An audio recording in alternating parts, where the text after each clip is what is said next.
అందరికీ ఆత్మ ప్రణామాలు, కృతజ్ఞతలు. చేతులు 2 కలుపుకోండి. కాళ్ళు 2 క్రాస్ చేసుకోండి. కళ్ళు మూసుకోండి. ధ్యానంలో కూర్చోండి మాస్టర్స్. జాతస్య హి ధ్రువో మృత్యుః ధ్రువం జన్మ మృతస్య చ తస్మాదపరిహార్యేధేన నత్వం శోచితుమర్హసి. పుట్టిన వానికి మరణం తప్పదు, మరణించిన వానికి పుట్టుక తప్పదు. తప్పించుకోవడానికి వీలు లేని ఈ విషయంలో నువ్వు దుఃఖించడం తగదు. అన్నిటికంటే ఆశ్చర్యకరమైన విషయం ఏమిటి అని యక్ష ప్రశ్నలలో యక్షుడు యుధిష్ఠిరుని అడుగుతాడు. చుట్టుపక్కల అందరి మరణాలను చూస్తూనే ఉన్నా నేను మాత్రం చావను అనుకుంటాడు మనిషి. అదే అన్నింటికన్నా ఆశ్చర్యకరమైన విషయం అని జవాబిస్తాడు ధర్మరాజు. మనం రోజు చూస్తూనే ఉంటాం.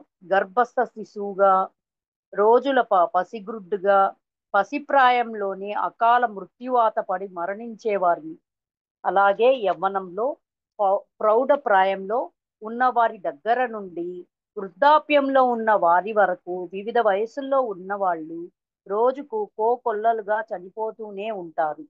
ఇన్ని చూస్తూనే ఉన్నా మన దగ్గరకు మాత్రం మృత్యువు రాదు అన్న భ్రమలో ఉంటూ ఉంటాం మనం. చనిపోయిన తన కొడుకు శవం తీసుకొచ్చి బుద్ధుని ముందు ఉంచి ప్రాణం పోయమని ప్రాధేయపడుతుంది ఒకానొక తల్లి. చావు అన్నదే లేని ఇంటి నుంచి కొన్ని ఆవగింజలు తెస్తే వాటితో ఆ బిడ్డను బ్రతికిస్తాను అంటాడు బుద్ధుడు.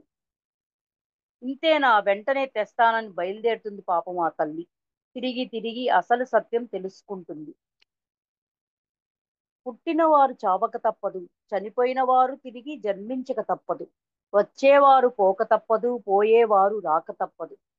చక్రం తిరిగినప్పుడు కిందనున్నది మీదికి వస్తుంది, మీదనున్నది కిందికి వస్తుంది. భూలోకంలోని వారు స్వర్గలోకంలోనికి వెళ్తారు, స్వర్గలోకంలోని వారు భూలోకానికి వస్తారు. ఈ చక్ర భ్రమణానికి ఏడవడం ఎందుకు? ఇది మన కోసం మనం ఏర్పరచుకున్న చక్ర భ్రమణం. చిన్నప్పుడు మనం పాఠశాలకు వెళ్ళి తరగతి తర్వాత తరగతి పూర్తి చేస్తాం కదా. అలాగే భూలోకం కూడా ఆత్మ జ్ఞానార్థం ఏర్పడిన అద్భుత పాఠశాల. ఇక్కడికి వస్తాం, కొన్నాళ్ళు ఉంటాం, కొంత నేర్చుకుంటాం, వెళ్ళిపోతాం. కొత్త కొత్త పాఠాలు నేర్చుకోవడానికి అనువుగా ఉండే వేరు వేరు ప్రదేశాలలో, వేరు వేరు లోకాల్లో మళ్ళీ మళ్ళీ పుడతాం. ఇలా వస్తూ ఉంటాం, పోతూ ఉంటాం. కాబట్టి ఇదేమి తప్పించుకోవలసిన విషయం కానే కాదు. జన్మ పరంపరలో పుట్టుకకు సంతోషం, మరణానికి శోకం వెలుబుచ్చడం అంటే మనం సత్యాన్ని తెలుసుకోలేదు అని అర్థం. ఇంకా అజ్ఞానం పోలేదు అని అర్థం. ఏ క్షణంలోనైనా చావు రావచ్చు, కనుక ప్రతి క్షణంలోనూ పూర్తిగా జీవించాలి. ప్రతి క్షణంలోనూ పూర్తిగా జీవించేవాడే బ్రహ్మజ్ఞాని, ఒకానొక పండితుడు. మన రాకలు మన పోకలు మన చేతుల్లోనే ఉన్నాయి. వాటికి మనమే సృష్టికర్తలం. అమ్మ పుట్టించింది కాబట్టి నా రాక అమ్మ చేతుల్లో ఉంది, నా పోక పైవాడి చేతుల్లో ఉంది అనేవి స్థూల దృష్టిలోని సత్యాలు. కానీ సూక్ష్మ దృష్టిలో, దివ్య దృష్టిలో అవి అసత్యాలు. అవ్యక్తాదీని భూతాని వ్యక్త మధ్యాని భారత అవ్యక్త నిధనాన్యేవా తత్ర కా పరిదేవన. అర్జున, ప్రాణులన్నీ పుట్టుకకు ముందు కనబడవు, మరణం తర్వాత కూడా కనబడవు. పుట్టుక ముందు ఉండవు, మరణం తర్వాత ఉండవంట మాస్టర్స్. చావు పుట్టుకల మధ్య కాలంలో మాత్రమే కనిపిస్తాయి. చావు పుట్టుక మధ్యలోనే కనిపిస్తాయంట మాస్టర్స్. అటువంటప్పుడు శోకించడం ఎందుకు? ధ్యాన వివరణ. ఒకడు నిద్రించినప్పుడు ఒక కలగంటాడు. ఆ కలలో అతనికి భార్య, పిల్లలు, మేడలు, ఐశ్వర్యం అన్నీ ఉంటాయి. కలలో నిద్ర లేచాక చూస్తే భార్య, పిల్లలు, మేడలు, ఐశ్వర్యం ఇవేవీ ఉండవు. ఈ నిద్రపోకముందు అవేవీ లేవు, నిద్ర లేచాక కూడా లేవు. అంటే కలలో ఉన్నాయి మాస్టర్స్. కానీ మధ్యలో, స్వప్నంలో, స్వప్న జగత్తులో అవన్నీ ఉన్నాయి. వాస్తవంగా మాత్రం లేవు. ఆదిలోనూ లేక, అంతంలోనూ లేక, మధ్యలో మాత్రం ఉంటే అది మిథ్యా వస్తువే. మిథ్యా జగత్తు భ్రాంతి మాత్రమే.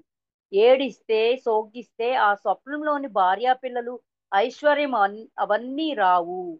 అటువంటి వాటి కోసం దుఃఖించటం ఎందుకు? అలాగే పుట్టుక చావుల మధ్యలో మాత్రమే వ్యక్తమవుతాయి ప్రాణులు. ఆత్మ అనేది పుట్టుకకు ముందు ఉంది కానీ శరీరం లేదు కాబట్టి అవ్యక్తంగా ఉంది. పుట్టిన తర్వాత నుంచి అంటే మధ్యలో శరీరధారి అయింది కాబట్టి కనిపిస్తుంది.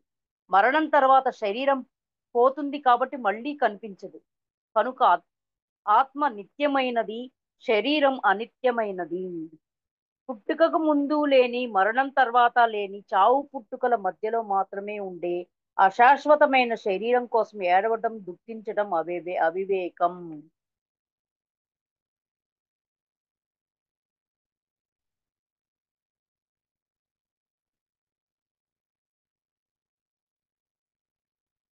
దేహి దేహి నిత్యమవధ్యో యం దేహే సర్వస్య భారత తస్మాత్ సర్వాణి భూతాని నత్వం శోచితుమర్హసి. అన్ని దేహాల్లోనూ ఉన్నది ఈ ఆత్మే. అది చంపబడేది కాదు. కాబట్టి అర్జున, ఈ జీవుల కోసం శోకించడం అనేది తగని పని. దేహి ఎప్పటికీ వధింపబడదు. వధింపబడేవి ప్రాణుల శరీరాలే. క- ఇం- కనుక ఇంకెందుకు దుఃఖం? ఆత్మ ఏ కాలంలోనూ ఏ సాధనం ద్వారాను నశించనప్పుడు దుఃఖించడం అనవసరం. దేహ భావన వల్ల దుఃఖం, ఆత్మభావన వల్ల దుఃఖరాహిత్యం పరంపరగా కలుగుతాయి. కనుక ఏ ప్రాణి యొక్క పరిస్థితి గురించి ఏడవడం అనేది ఒకానొక అజ్ఞాని యొక్క చేష్ట. ఆత్మవత్ అజ్ఞానిగా ఉన్నంత కాలం ఎవరికైనా ఎప్పుడూ శోకమే. ఆత్మవత్ జ్ఞానిగా అయినప్పుడు ఇక ఉన్నది అంతా ఆనందమే. కనుక ఒకానొక ఆత్మజ్ఞానిగా మారమని శ్రీకృష్ణుల వారి ఉద్బోధ. హతో హతో వా ప్రాప్యసి స్వర్గం జిత్వా వా భోక్ష్యసే మహీం తస్మాత్ ఉత్తిష్ట కౌంతేయ యుద్ధాయ కృత నిశ్చయః.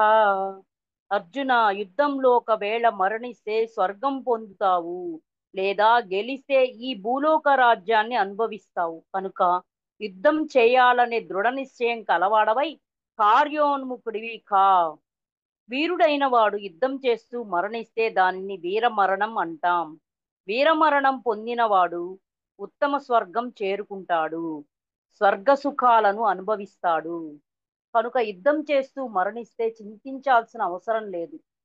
యుద్ధంలో జయిస్తే ఎలాగూ రాజ్యాధికారం, రాజ్యభోగాలన్నీ మన వశమే.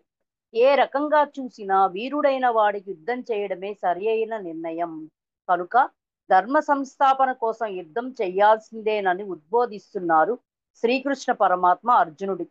ప్రతి మనిషి ఈ జీవితం అనే రణరంగంలో ప్రతి క్షణం తన ధ్యేయ సాధన కోసం యుద్ధం చేస్తూనే ఉన్నాడు.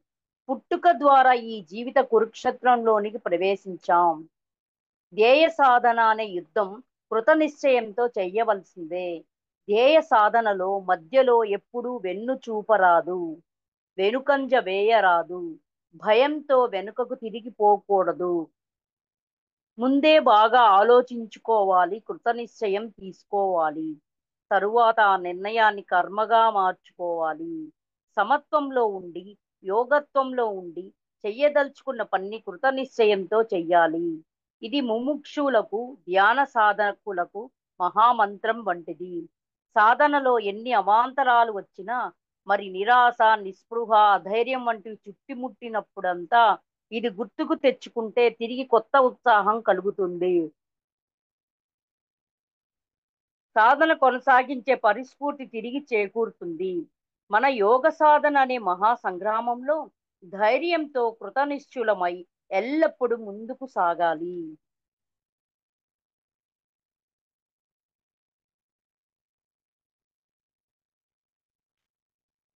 త్రైగుణ్యా విషయా వేద నిస్త్రైగుణ్యో భవ అర్జున నిర్ద్వంద్వో నిత్య సత్యస్థో నిర్యోగ క్షేమాత్మవాన్. ఓ అర్జున, వేదాలు త్రైగుణ్య విషయాలను గురించే చెబుతున్నాయి. నువ్వు త్రిగుణాతీతుడు కా. ద్వంద్వాలను, యోగక్షేమాలను విడిచి సదా శుద్ధ సత్వాన్ని అవలంబించి ఆత్మజ్ఞానివి కావాలి. ఆత్మతత్వంలోని స్థిరపడు. తమో రజో సత్వగుణాలే త్రిగుణాలు.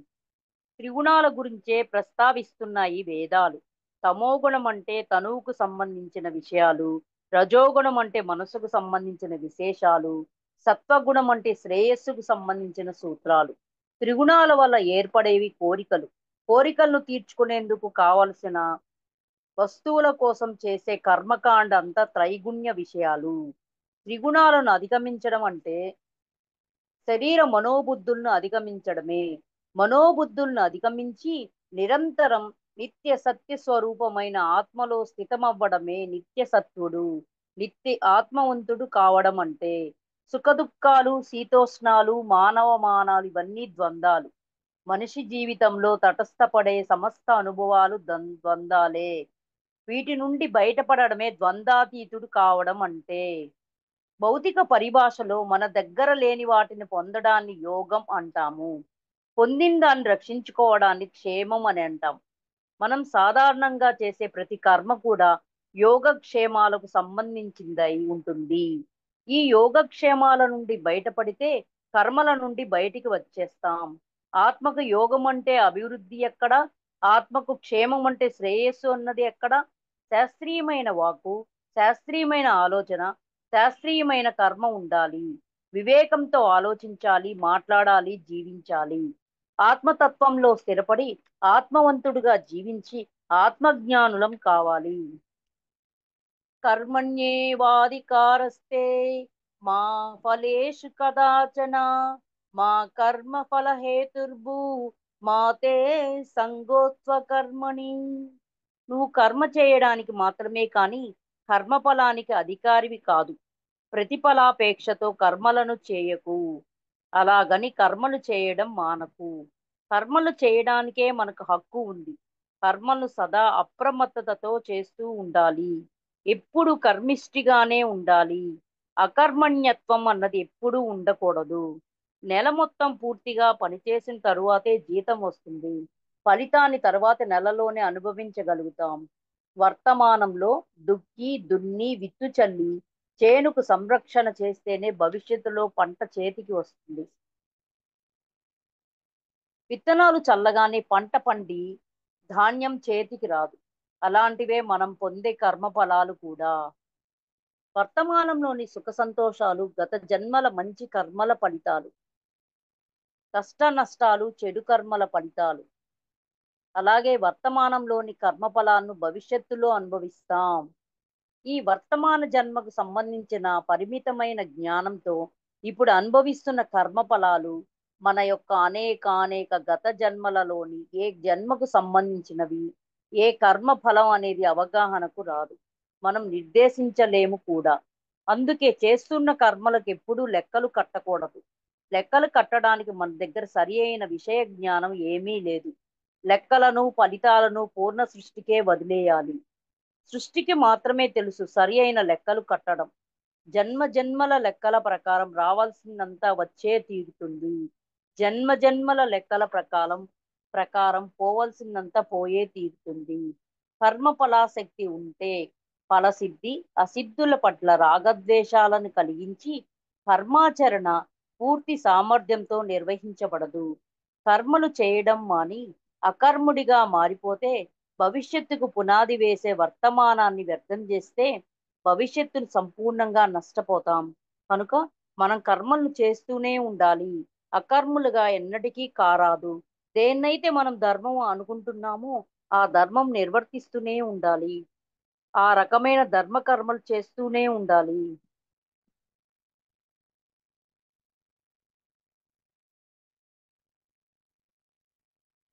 యోగస్థః కురు కర్మాణి సంగం త్యక్త ధనంజయ సిద్ధ సిద్ధ్యో సమో భూత్వా సమత్వం యోగ ఉచ్యతే. ఓ ధనాన్ని జయించిన వాడా, ఆసక్తిని వదిలి యోగ స్థితిలో ఉంటూ కార్యసిద్ధి అయినా కాకపోయినా సమభావం కలిగి కర్తవ్య కర్మలను ఆచరించు. సమత్వాన్నే యోగం అని అంటాం. సమత్వం అంటే అన్నింటినీ సరిసమానంగా చూడడం. సమత్వమే అత్యంత గొప్పదైనది. సమత్వమే నిజమైన యోగం అనిపించుకుంటుంది. అనుకూల ప్రతికూల ప్రతికూల పరిస్థితులకు అతిగా ప్రతిస్పందించక అన్ని పరిస్థితుల్లోనూ ద్వంద్వాల్లోనూ సమస్థితిలో ఉండడమే యోగం అనిపించుకుంటుంది. అదే సమత్వంలో ఉండడం అంటే, యోగ స్థితిలో ఉండడం అంటే.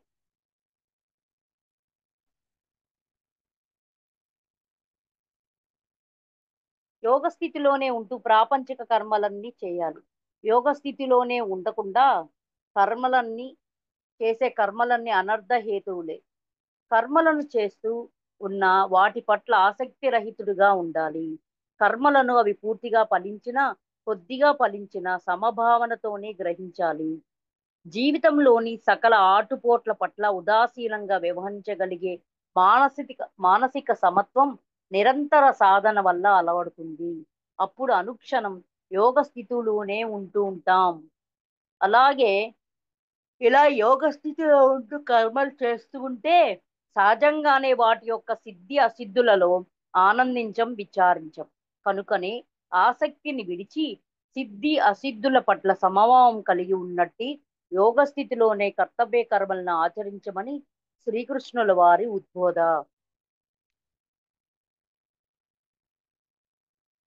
బుద్ధియుక్తో జహాతీహ ఉభే సుకృత దుష్కృతే తస్మోద్యోగాయ యుజ్యస్వ యోగ కర్మసు కౌశలం.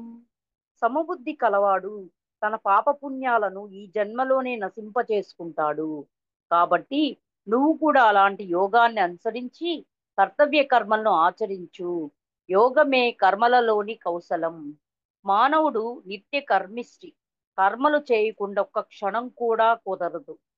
మంచిదో చెడ్డదో ఏదో ఒక కర్మ చేస్తూనే ఉంటాడు. సృష్టి ధర్మం ప్రకారం పుణ్యపాపాలు కర్మబంధాలు తగులుకుంటాయి. తత్ఫలితంగా జన్మ పరంపరలో చిక్కుకుని ఎలవెల్లాడుతూ ఉంటాం. కర్మలను ఎలా ఆచరిస్తే కర్మబంధాల్లో చిక్కుకోము, పుణ్యపాపాల నుండి విముక్తులం అవుతాము, జన్మ పరంపరలో నుండి బయటపడతాము. ఆ కిటుకు, ఆ కౌశలం, ఆ విధానం తెలియచేస్తున్నారు శ్రీకృష్ణ పరమాత్మ. అదే సమస్థితిలో యోగ స్థితిలో ఉండి కర్మలను ఆచరించడం. సమత్వం యోగ ఉచ్యతే. సమత్వమే యోగమని చెప్పబడుచున్నది అని ముందు శ్లోకంలో చెప్పారు. ఇక్కడ యోగ కర్మసు కౌశలం. యోగమే కర్మలలో కౌశలం అంటున్నారు. సమత్వంలో ఉంటూ యోగ స్థితిలో ఉంటూ కర్మలు చేయడం అంటే కర్మ ఫలాల మీద ఆసక్తి కానీ కోరిక కానీ లేకుండా కర్మలు చేయడం. ఇంకా కార్యం యొక్క సిద్ధి అసిద్ధుల పట్ల సమభావం కలిగి ఉండడం. కర్మఫలాల మీద ఆసక్తిని విడవడం అంటే కర్మఫలాలను త్యజించి నిష్కామంగా ఉండడం. సిద్ధి అసిద్ధుల యందు సమభావం అంటే కర్మలు సిద్ధించినా సిద్ధించకపోయినా కొంచెంగా సిద్ధించిన కర్మఫలాలు ఏమైనా గాని మనస్సులో సమత్వంలో ఉండడం. అప్పుడు ఆ కర్మలు పునర్జన్మను కలిగించే ఫలితాలను ఇవ్వలేవు. కనుక జన్మ పరంపర నుండి బయటపడగలం. కనుక కర్మఫల ఆసక్తిని వదిలి కార్యసిద్ధి కలిగినా కలగకున్నా సమత్వంలోనే ఉంటూ కర్మలను ఆచరిస్తే ఈ లోకంలోని పాపపుణ్యాల నుండి విముక్తిని పొందవచ్చు. ఎన్ని కర్మలను చేస్తూ ఉన్నా ఏ కర్మల పర్యవసానాలకు అంటని రహస్యాన్ని మాత్రం అభ్యసిస్తూ ఉండాలి. అదే కర్మలలో కౌశలం.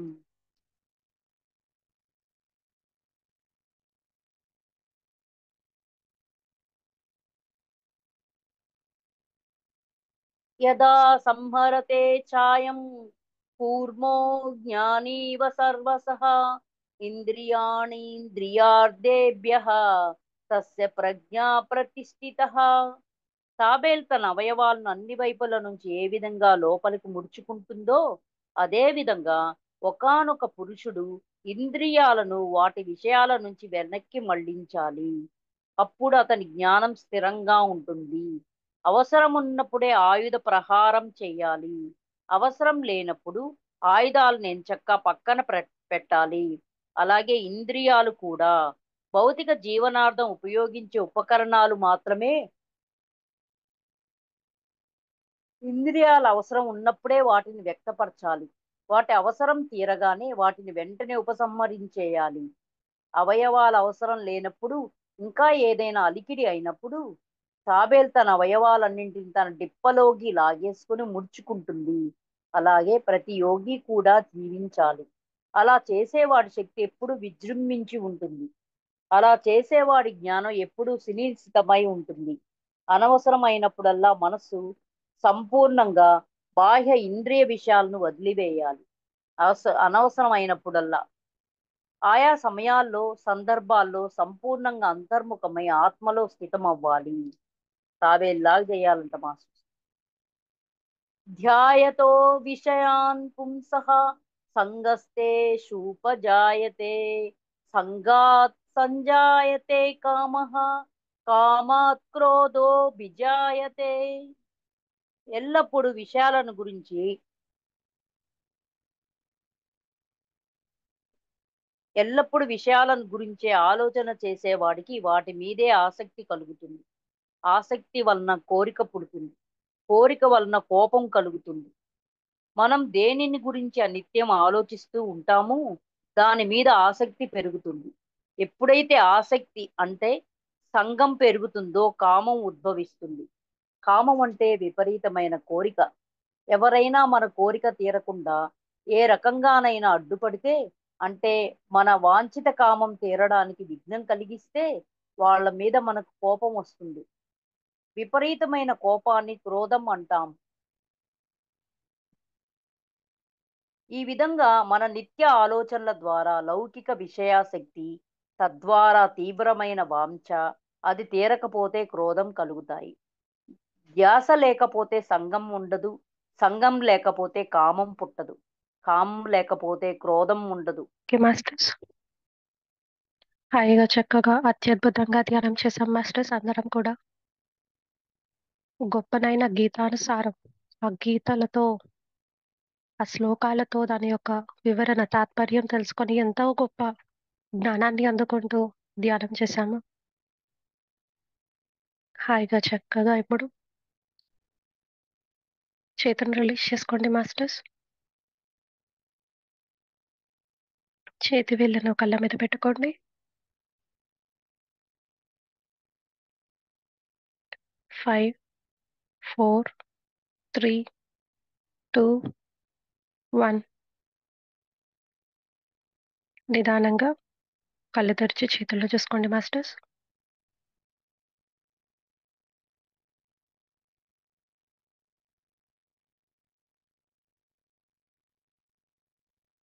ఈరోజు ఇంత గొప్ప జ్ఞానానికి, ధ్యానానికి గట్టిగా ఒకసారి చప్పట్లు కొట్టుకుందాం మాస్టర్స్. ఓకే మాస్టర్స్,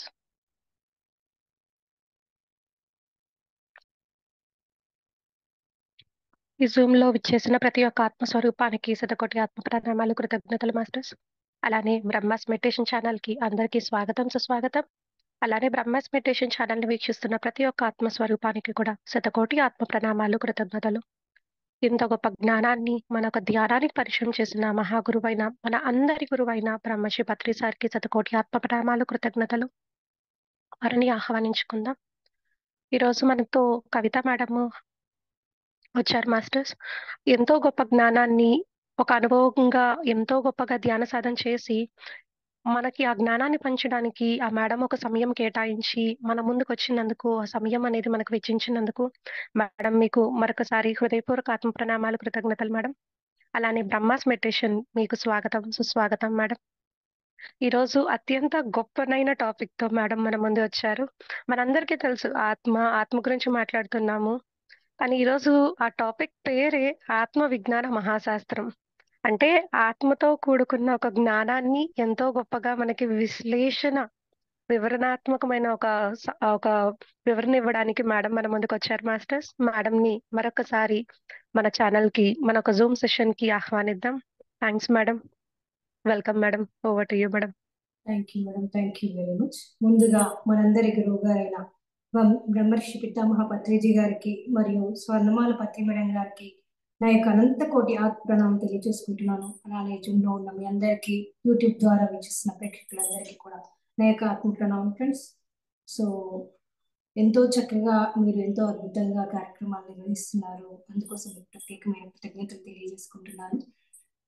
ఈ రోజు అంశం ఏంటంటే ఆత్మ విజ్ఞాన మహాశాస్త్రం. సో మన పిఎస్ఎస్ఎంలో ఉన్న వారందరికీ కూడా ఆత్మ గురించి తెలుసు. ఎందుకంటే వేరే సొసైటీలో ఉంటే సో తెలియడం అంటే అది ఇంకా మనము ఆత్మ అనే విషయాన్ని బయటకు తీసుకురారు. ఎందుకంటే ఆత్మ అంటే ఒక రకమైన భావన మన సమాజంలో ఉంది. ఏంటంటే ఒక భూత ప్రేతాలు అనే భావనలో మనము జీవిస్తున్నాం. ఎందుకంటే అలా మన సమాజం మనకి అలాంటి అవగాహన కల్పించింది చిన్నప్పటి నుండి కూడా, ఫస్ట్ నుంచి కూడా. కారణం ఏంటి అంటే సో వాళ్ళు ఆత్మలు అంటే ఎక్కడో ఉన్నాయి ఏంటో అనే భావన వాళ్ళకి ఆ కొన్ని వేల సంవత్సరాల నుంచి ఆ భావన అనేది ఉంది కాబట్టి ప్రతి ఒక్కరు కూడా అలానే భావిస్తూ ఉంటారు ఆత్మ గురించి చెప్పగానే. కానీ దేశంలో మనం వచ్చామంటే మనకు ముందు తెలిసేదేంటి ఆత్మ. నువ్వు శరీరానికి కాదు, నువ్వు ఆత్మవి అనే అంశం గురించి. సో ఈ ఆత్మ విజ్ఞాన మహాశాస్త్రం అంటే ఆత్మ ఏ విధంగా ఎదుగుతుంది, భూమి మీదకి వచ్చిన తర్వాత ఎలా ఎదుగుతూ ఎదుగుతూ అది ఒక చక్కటి పూర్ణాత్మలాగా తీర్చిదిద్దబడుతుంది. తర్వాత పరమాత్మలో అది విలీనం అవుతుంది. ఇలా ఆత్మ విజ్ఞానం అనేది చాలా మహాశాస్త్రం, చాలా పెద్దది. ఎందుకంటే అది నేర్చుకుంటూ ఉంటూ ఉంటూ ఉంటూ ఒక గొప్ప పూర్ణాత్మగా ఎదుగుతుంది. సో దీంట్లో ఎన్నో దశలు ఉన్నాయి, వాటి గురించి మనం తెలుసుకుందాం ఫ్రెండ్స్. ఇప్పుడు ఆత్మ పరిణామ క్రమంలో 7 ప్రధానమైన స్థితులు ఉన్నాయి. సో అందులో మొదటి 5 స్థితులు అనేది ఈ భౌతిక తరాలకు రూపుదిద్దుకున్నాం అన్నమాట. ఏంటంటే మనకి 7 ప్రధాన స్థితులు ఉన్నాయి. దాంట్లో ఫస్ట్ 5 ఏవైతే ఉన్నాయో ఈ భూతలం, ఈ భౌతిక తలానికి సంబంధించినవి, దీంతో అనుసంధానం అనేది. రిమైనింగ్ 2 అనేటివి తర్వాత ఇంకా సూక్ష్మ లోకాలు, ఇంకా వేరే లోకాలతో దానికి సంబంధం ఉండదన్నమాట. సో ఇవి ముందుగా మనం తెలుసుకుందాం. ఆ 7 స్థితులు ఏంటివి అంటే, ఒకటి శైశవాత్మ, ఇవన్నీ మనం వింటూనే ఉంటాం. తర్వాత మనకి బాలాత్మ, తర్వాత మనకు వచ్చి బాలాత్మ తర్వాత యవ్వనాత్మ, యవ్వనాత్మ తర్వాత ప్రౌఢాత్మ, ప్రౌఢాత్మ తర్వాత ఏంటంటే మనకి తర్వాత వచ్చేది వృద్ధాత్మ, వృద్ధాత్మ తర్వాత పర్యుక్త అంటే పర్యుక్త ఆత్మలు, తర్వాత వచ్చేసి మనకి అనంత ఆత్మలు. ఇలా మనకి 7 రకాలైన ఆత్మలు ఉన్నాయి. ఏవైతే భౌతిక తలంతోని అనుసంధానమై ఉన్నాయి అంటే శైశవాత్మ, బాలాత్మ, అలానే ప్రౌఢాత్మ, యవ్వనాత్మ, అలానే మనకి వృద్ధాత్మ. ఈ 5 ఆత్మలు, ఈ 5 స్థితులు అనేటివి భౌతిక తలంతో అనుసంధానమై ఉన్నాయి. ఇంకా తర్వాత పర్యుక్తాత్మలు ప్లస్ అనంతాత్మలు, ఇవి మన ఈ భౌతిక తలంతో సంబంధం అనేది వాటికి ఉండవన్నమాట. సో అవి ఎప్పుడు కావాలంటే అప్పుడు భౌతిక తలానికి ఏ విధంగానైనా వస్తాయి. సో ఈ విధంగా మనకి 7 రకాల స్థితులు ఆత్మలో ఉన్నాయి. సో మనకి శైశవాత్మ అనగానే చిన్న పిల్లలను మనం చూసుకుంటాం. చిన్నపిల్లలు ఎలా ఉంటారు, ఒక లిమిటేషన్ అంటే వాళ్ళకి ఏది చెయ్యాలి ఏది చెయ్యకూడదు అని తెలియదు. ఎందుకంటే వాళ్ళు చిన్న పిల్లలు, వాళ్ళకి అవగాహన లేదు, వాళ్ళ మైండ్ అనేది ఇంప్రూవ్ కాలేదు కాబట్టి వాళ్ళ చేష్టలు ఆ విధంగా ఉంటాయన్నమాట.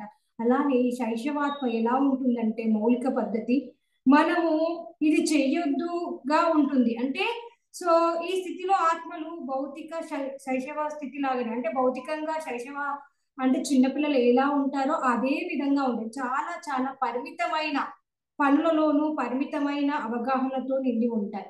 పరిమితమైన అంటే పనులు, పరిమితమైన అవగాహన మాత్రమే ఉంటుంది. అందుకని ఇలాంటి శైశవాత్మలన్నీ కూడా ఎక్కడ జన్మ తీసుకుంటాయంటే ఎక్కువగా ఒత్తిళ్ళు ఉండే, భయ ఆందోళనతో కూడి ఉండే, నిండి ఉన్న సాధారణమైన పరిస్థితులను ఎన్నుకుంటాయి అన్నమాట.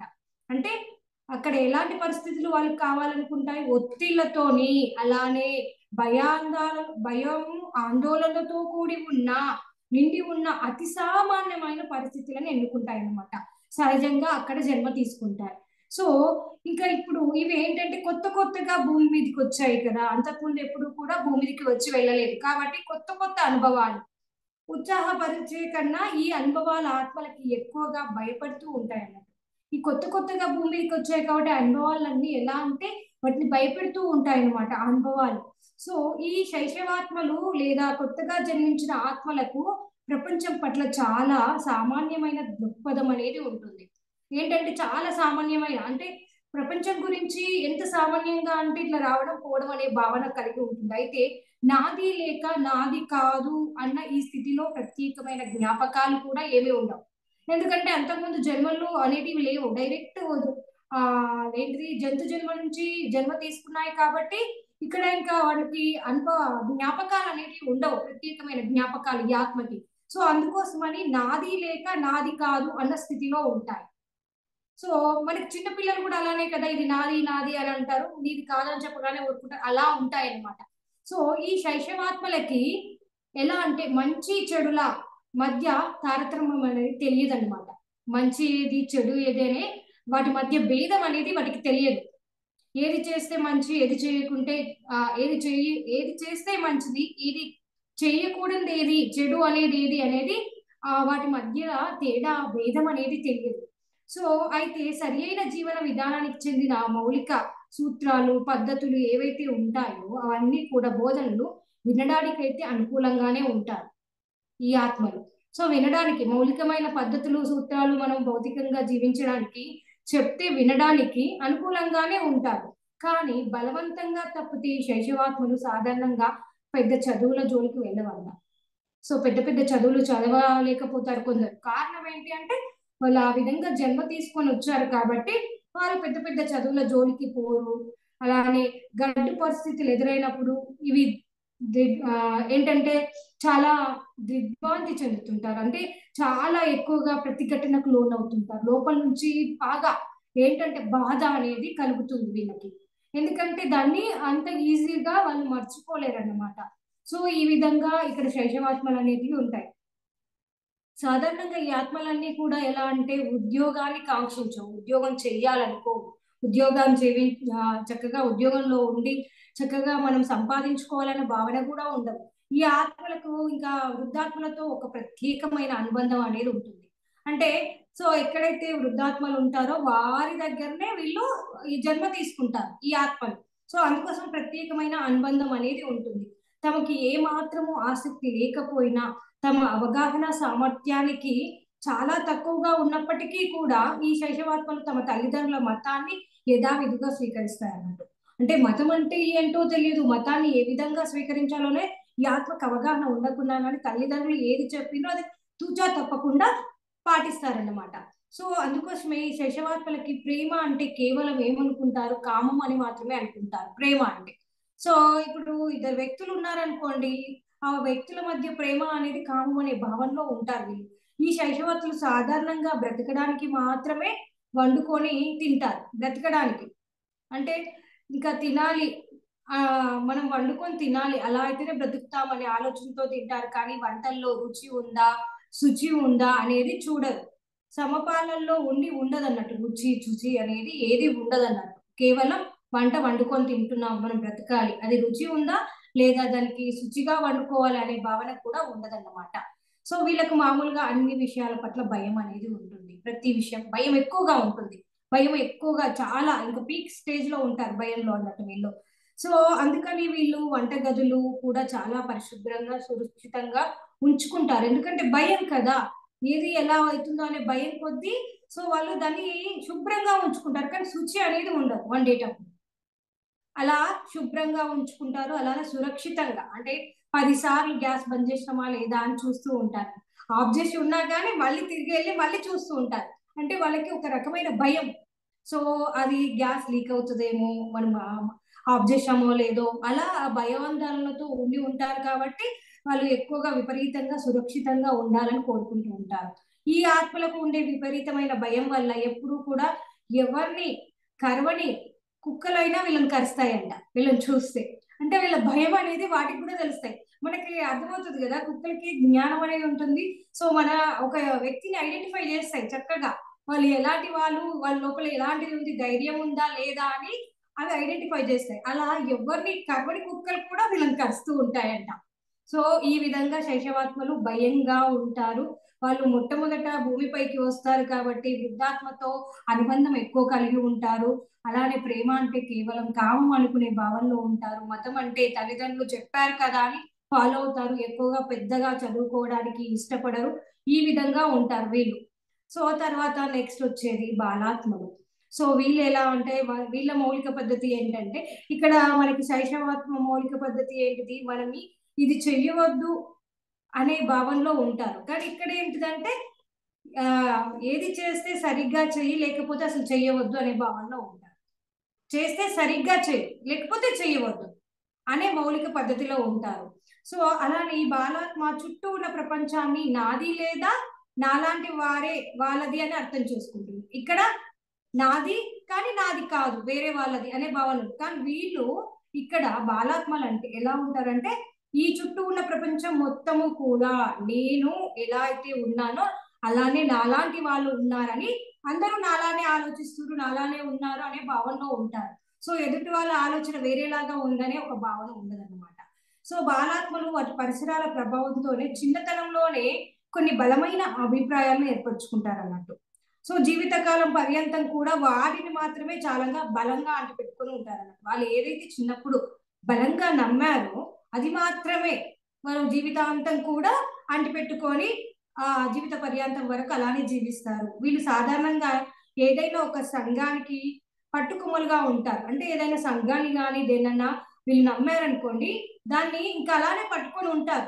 సో ఆ సంఘం ఏదైతే చెప్పిందో ఆ మౌలిక సూత్రాల పైనే వాళ్ళు జీవిస్తారన్నట్టు. దానికి తప్పైనా, అది సత్యం కాకపోయినా, అది అసత్యమైనా. ఇప్పుడు చాలా మంది చూడండి, మతపరంగా ఎంతో మంది వ్యక్తులని, యువకులని వాళ్ళ మాటలతోని వాళ్ళను అలా చేసి వాళ్ళని సంఘ విద్రోహ శక్తులుగా మారుస్తున్నారు. అలాంటి వాళ్ళే ఈ బాలాత్మలు అన్నమాట. సో అందుకోసమని ఏదైనా సంఘాన్ని వాళ్ళు చెప్పింది ఏదైతే ఉందో పట్టుకున్నారనుకోండి, జీవితాంతం దానిలోనే జీవిస్తారన్నమాట వీళ్ళు.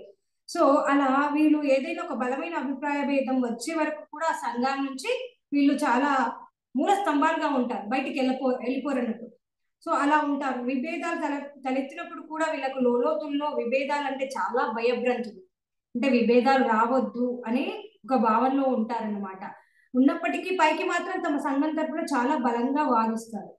లోపల విభేదాలు వస్తుంటాయి సంఘంలో, కానీ అయినా సంఘం తరపున పైకి మాత్రం చాలా బలంగా వాదిస్తూ ఉంటారు. బాలాత్మలు వారికి అప్పగించిన బాధ్యతను శ్రద్ధగా విభిన్నంగా చేయడానికి ప్రయత్నిస్తారు. అంటే వారికి ఏదైతే అంశం ఉపయుక్తమో అది దాన్ని తూచా తప్పకుండా శ్రద్ధగా విభిన్నంగా చేయాలని చూస్తారు. కారణం వాళ్ళ స్థితిని, స్థాయిని కాపాడుకోవటం వాళ్ళకి ప్రధాన లక్ష్యం. అక్కడ వాళ్ళ స్థితి ఏదైతే ఉందో, స్థాయి ఏదైతే ఉందో ఒక సంఘంలో, దాన్ని కాపాడుకోవడానికి వాళ్ళు శ్రద్ధగా ఆ పనిని చేస్తారు. వినూతంగా కొత్తగా చేయడానికి ప్రయత్నిస్తూ ఉంటారు. బాలాత్మలకి వాళ్ళ మతపరమైన నమ్మకాల విషయంలో సిద్ధాంతీకరణ ఎక్కువగా ఉంటుంది. సో సిద్ధాంతపరంగా అంటే మతం ఏం సిద్ధాంతాన్ని బోధించిందో దాన్ని సిద్ధాంతపరంగా వారు ఎక్కువగా ఆచరిస్తూ ఉంటారు. భగవంతుడికి సంబంధించిన వివరణ పట్ల స్థిరమైన నమ్మకము, ఆసక్తి వీళ్ళకి ఎక్కువగా ఉంటాయి. సో మతపరంగా కానీ ఇప్పుడు చూడండి, హిందువులైనా ఏ మతమైనా, ఇప్పుడు మనకున్న సంఘంలో క్రైస్తవులు, మహమ్మదీయులు, హిందువులు, ఇంకెంతో మంది ఉన్నారు, బౌద్ధులు. సో వీళ్ళంతా కూడా వీళ్ళలో మతపరంగా ఏదైతే నమ్ముతారో ఆ నమ్మకాన్ని పట్టుకొని ఉంటారు. భగవంతుడికి సంబంధించిన వివరణ పట్ల స్థిరమైన నమ్మకం, ఆసక్తి వీళ్ళకి ఎక్కువగా ఉంటుంది. సో భగవంతుడన్నా అలానే వ్యతిరేక శక్తులు ఉన్నాయన్నా వాళ్ళకి విశ్వాసం ఎక్కువగా ఉంటుంది అనమాట. అంటే భగవంతుడు ఉన్నాడు, అలానే భగవంతుడికి సంబంధించిన ఆపోజిట్ సైతాన్ అలాంటి శక్తులు ఉన్నాయని కూడా వీళ్ళు బాగా నమ్ముతా ఉంటారు. వీళ్ళు కామపరమైన సంబంధాల విషయాల్లో నిజాయితీగా ఉండాలి అనే సిద్ధాంతాలను ఎక్కువగా ప్రభావితమై ఉంటారు. అక్కడనేమో ప్రేమ అంటే కామమే అనుకుంటారు, ఇక్కడనేమో ఇది నిజాయితీగా ఉండాలి అని అనుకుంటారు వీళ్ళు బాలాత్మలు. సో మిగిలిన వారికి కూడా ఆ సిద్ధాంతాలను, ఆ నీతి సూత్రాలను కట్టిబడి ఉండాల్సిందిగా వారు చెప్తూ ఉంటారు అనమాట. మిగిలిన వారు కూడా అలా ఉండాలి అని చెప్తారు. అంటే ఒక సంఘంలో ఉన్న వాళ్ళు మనకి కొన్ని రూల్స్ పెడతారు కదా, ఆ సంఘంలో ఉన్న వాళ్ళందరూ కూడా మతంలో ఉన్నవారు ఒక రూల్స్ పెట్టి పాటిస్తారు కదా, అలాంటి వారే ఈ బాలాత్మలు అన్నట్టు. బాలాత్మలు వంటకాలు కూడా అంతగా రుచి లేకుండా అనాసక్తికరంగా ఉంటాయి. ఈ బాలాత్మలు చాలా విషయాల్లో న్యాయస్థానాల మీద ఆధారపడతాయి. సో ఇక్కడ మనం అక్కడ చెప్పాము, రుచి పచి ఏం అవసరం లేదు, వాళ్ళకి భోజనం కావాలి. ఇక్కడ వీళ్ళకి కూడా రుచి లేకుండా రుచి పైన అంత ఇంట్రెస్ట్ ఏమి ఉండదు. ఈ బాలాత్మలు చాలా విషయాల్లో న్యాయస్థానాలు ఏదైతే ఉన్నో వాటి మీదే డిపెండ్ అవుతారు ప్రతి దానికి కూడా. కానీ సాధారణంగా వీళ్ళు న్యాయం అనుకునే అంశాల పట్ల భంగపాటును ఎదుర్కొంటూ ఉంటారు. సో ఏదైతే న్యాయం అనుకుంటారో ఆ విషయాల పట్ల చాలా భంగపడుతూ ఉంటారు వీళ్ళు. సో ఇలా బాలాత్మలు ఈ విధంగా ఉంటారు ఫ్రెండ్స్. అంటే చేస్తే సరిగ్గా చెయ్యి, లేకపోతే చెయ్యకు. అలా అంటే నేను నాది లేదా నాలాంటి వారే ఈ చుట్టూ ఉన్న ప్రపంచంలో ఉన్నారే భావనలో ఉంటారు. అలానే ఎలా అంటే ఒక మతాన్ని కానీ ఒక సంఘాన్ని కానీ నమ్మారనుకోండి, దానికి అనుగుణంగా జీవిస్తూ ఉంటారు. భగవంతుడి పైన వీళ్ళకి బాగా ప్రీతి ఉంటుంది. అలానే సిద్ధాంతీకరణ, మతపరమైన నమ్మకాల మీద సిద్ధాంతీకరణ అనేది ఎక్కువగా ఉంటుంది. అలానే నిజాయితీగా ఉండాలని చూస్తూ ఉంటారు వీళ్ళు. సో ఇలా బాలాత్మలు చూడండి, అక్కడ శైశవాత్మ నుంచి బాలాత్మ వచ్చేసరికి వీళ్ళలో మార్పు అనేది ఉంది కదా. అదే విధంగా తర్వాత వచ్చేది యవనాత్మ. యవనాత్మలో మౌలిక పద్ధతి ఏదంటే నాదైన తీరులో పనిచేయడంగా ఉంటుంది. ఇక్కడ యవనాత్మలు ఏంటి, నాదైన తీరులో పనిచేయడం. అక్కడ ఏంటి, చేస్తే సరిగ్గా చెయ్యి, లేకపోతే అసలు చెయ్యవద్దు. ఇక్కడనేమో నాదైన తీరులో పనిచేయడం అనేది ఉంటుంది. ఈ పద్ధతి చాలా సందర్భాల్లో సాహసోపేతంగాను ఒక నూతన ఒరవడికి, అధ్యాయానికి నాంది ప్రస్తావనగా ఉంటుంది అని చెప్తున్నారు. అంటే ఇక్కడ ఇది సాహసమే కదా, నాదైన తీరులో పనిచేయడం అని. అంటే సంఘంలో ఎంతో మంది ఉంటారు, వాళ్ళు చెప్పింది మనం వాళ్ళ ప్రకారం ఫాలో కావాలి అనేది మన ఇప్పుడు ఉన్న సంఘంలో ఉంది. కానీ వీళ్ళు లేదు, నేను ఏదైతే చేస్తాననుకుంటున్నా అదే తీరులో చేస్తాను అని ఆ భావంలో వీళ్ళు ఉంటారు యవనాత్మలు. సో ఇక్కడ ఈ పద్ధతి చాలా సందర్భాల్లో సాహసోపేతంగాను, అలా నూతన ఒరవడికి, అలానే అధ్యాయానికి నాంది ప్రస్తావనగా ఉంటుంది. అంతే కదా ఫ్రెండ్స్.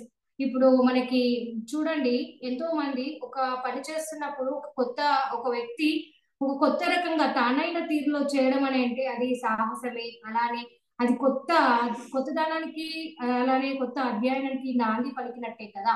సో అలా ఉంటారు వీళ్ళు. సో ఈ స్థాయిలో ప్రజాదరణ పొందిన సంచలనాత్మకమైన ఆత్మలు ఉంటాయి.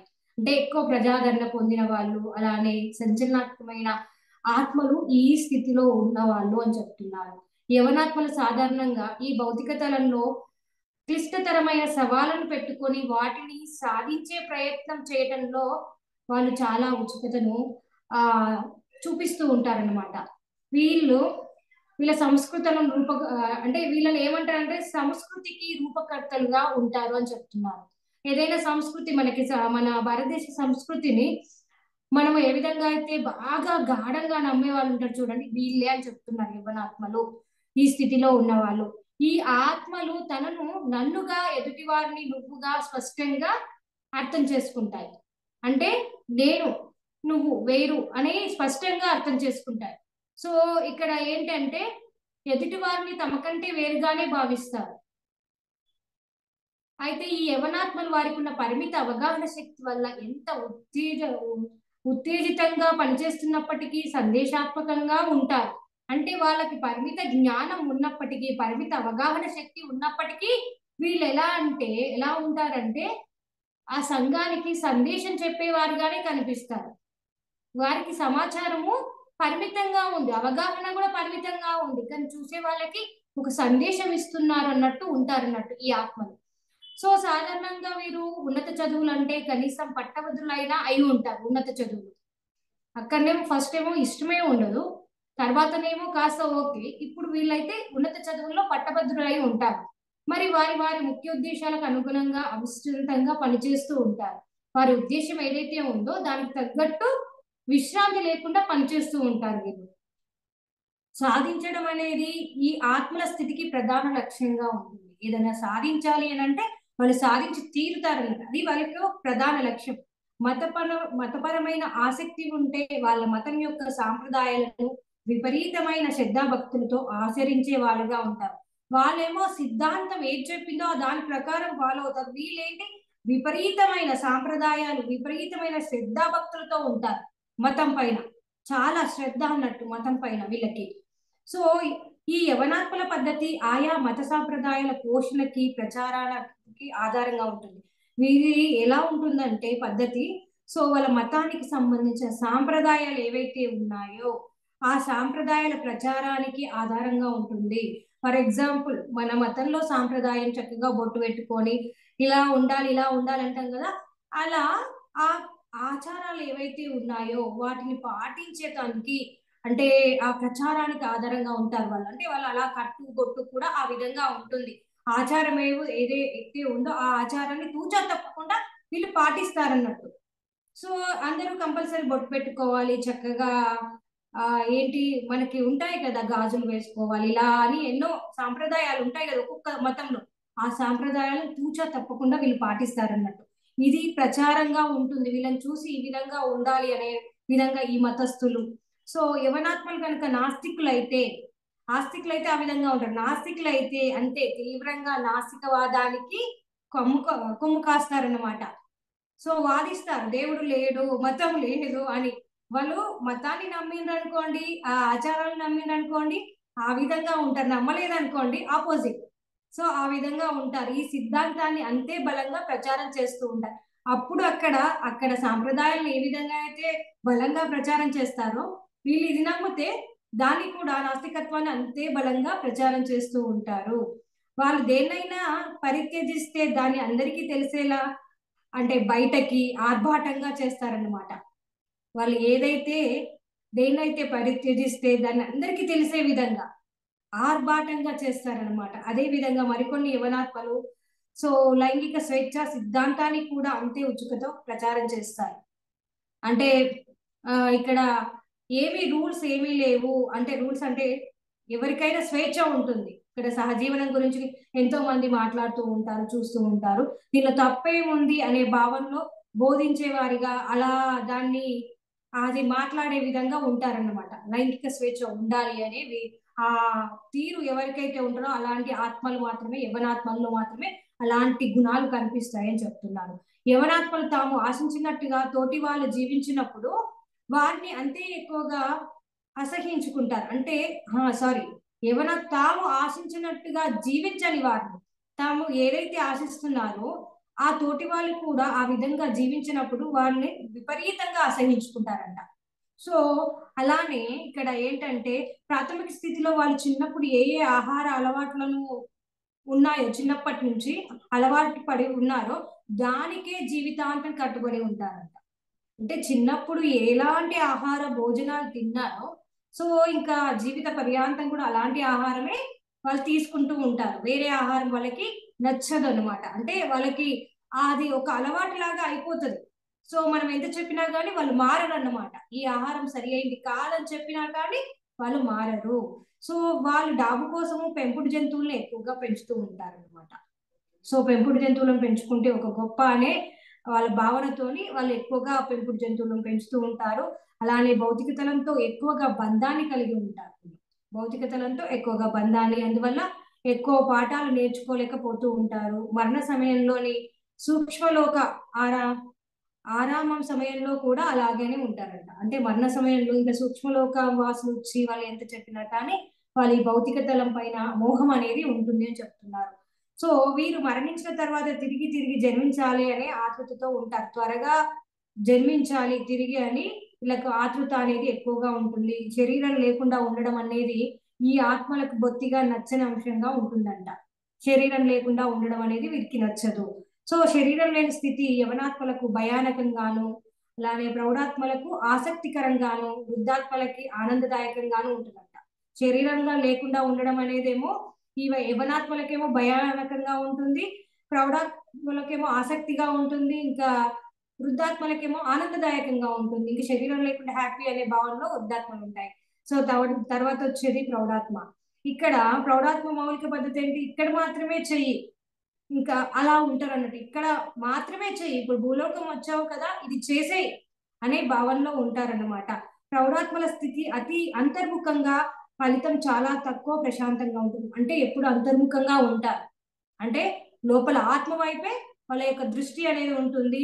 సో ఫలితం చాలా తక్కువ, ప్రశాంతంగా ఉంటుంది. అంటే ఆత్మ విమర్శ ఉండవలసిన దానికన్నా ఎక్కువగా ఉంటుందని చెప్తున్నారు. ఆత్మ విమర్శన అనేది ఉండవలసిన దానికంటే ఎక్కువగా ఉంటుంది. ఈ ప్రౌఢాత్మల స్థితి కొంచెం క్లిష్టతరంగా ఉంటుంది అని చెప్తున్నారు. వీళ్ళు తమని తాము ఎలా అవగాహన చేసుకుంటారో ఇతరులను కూడా సరే అదే విధంగా అవగాహన చేసుకుంటారు. ప్రతి ఒక్కరిని కూడా ఈ ప్రౌఢాత్మ ఆయా అంచనాల విపరీత ధోరణి వల్ల ఈ ప్రౌఢాత్మలు తరచుగా వారి సంబంధాల్లో చికాకులు ఎదుర్కొంటారు. అంటే విపరీతమైన ధోరణి వల్ల ఏదైనా చేస్తే విపరీతంగా చేస్తారు. దానివల్ల వారి సంబంధాల్లో చికాకులు అనేటివి ఎదుర్కొంటారు. అలాగే పెద్దగా ప్రాధాన్యత కనిపించని కారణాలతో చాలా చిన్న విషయాల కోసం కేవలం పైనే అనవసరమైన సంబంధాలను కోరుకుంటూ ఉంటారు, చిన్న చిన్న విషయాల కోసం. సో ప్రౌఢాత్మ వృద్ధాత్మల వలె అతీంద్రియ జ్ఞానానికి అంతగా సముఖతను ప్రదర్శించదు. సో అతీంద్రియ జ్ఞానం కావాలని అంత ఉత్సుకత అనేది చూపించదు ప్రౌఢాత్మ. అయితే ఈ ప్రౌఢాత్మను ఇతర ప్రాథమిక స్థితిల్లో లేని స్పష్టతతో కూడిన అందాన్ని సంతరించుకొని ఉంటాయి. అంటే వేరే ఇప్పుడు ఇంతకు ముందు మనం చూసిన ఏంటి, శైశవాత్మ, బాలాత్మ, ఈ యవనాత్మ, ఇవన్నీ ఉన్నాయి కదా, వాటిలో లేని ప్రాథమిక స్థితిలో లేని స్పష్టత అనేది కూడిన అందాన్ని సంతరించుకొని ఉంటాయని చెప్తున్నారు ఫ్రెండ్స్. 1 minute friends.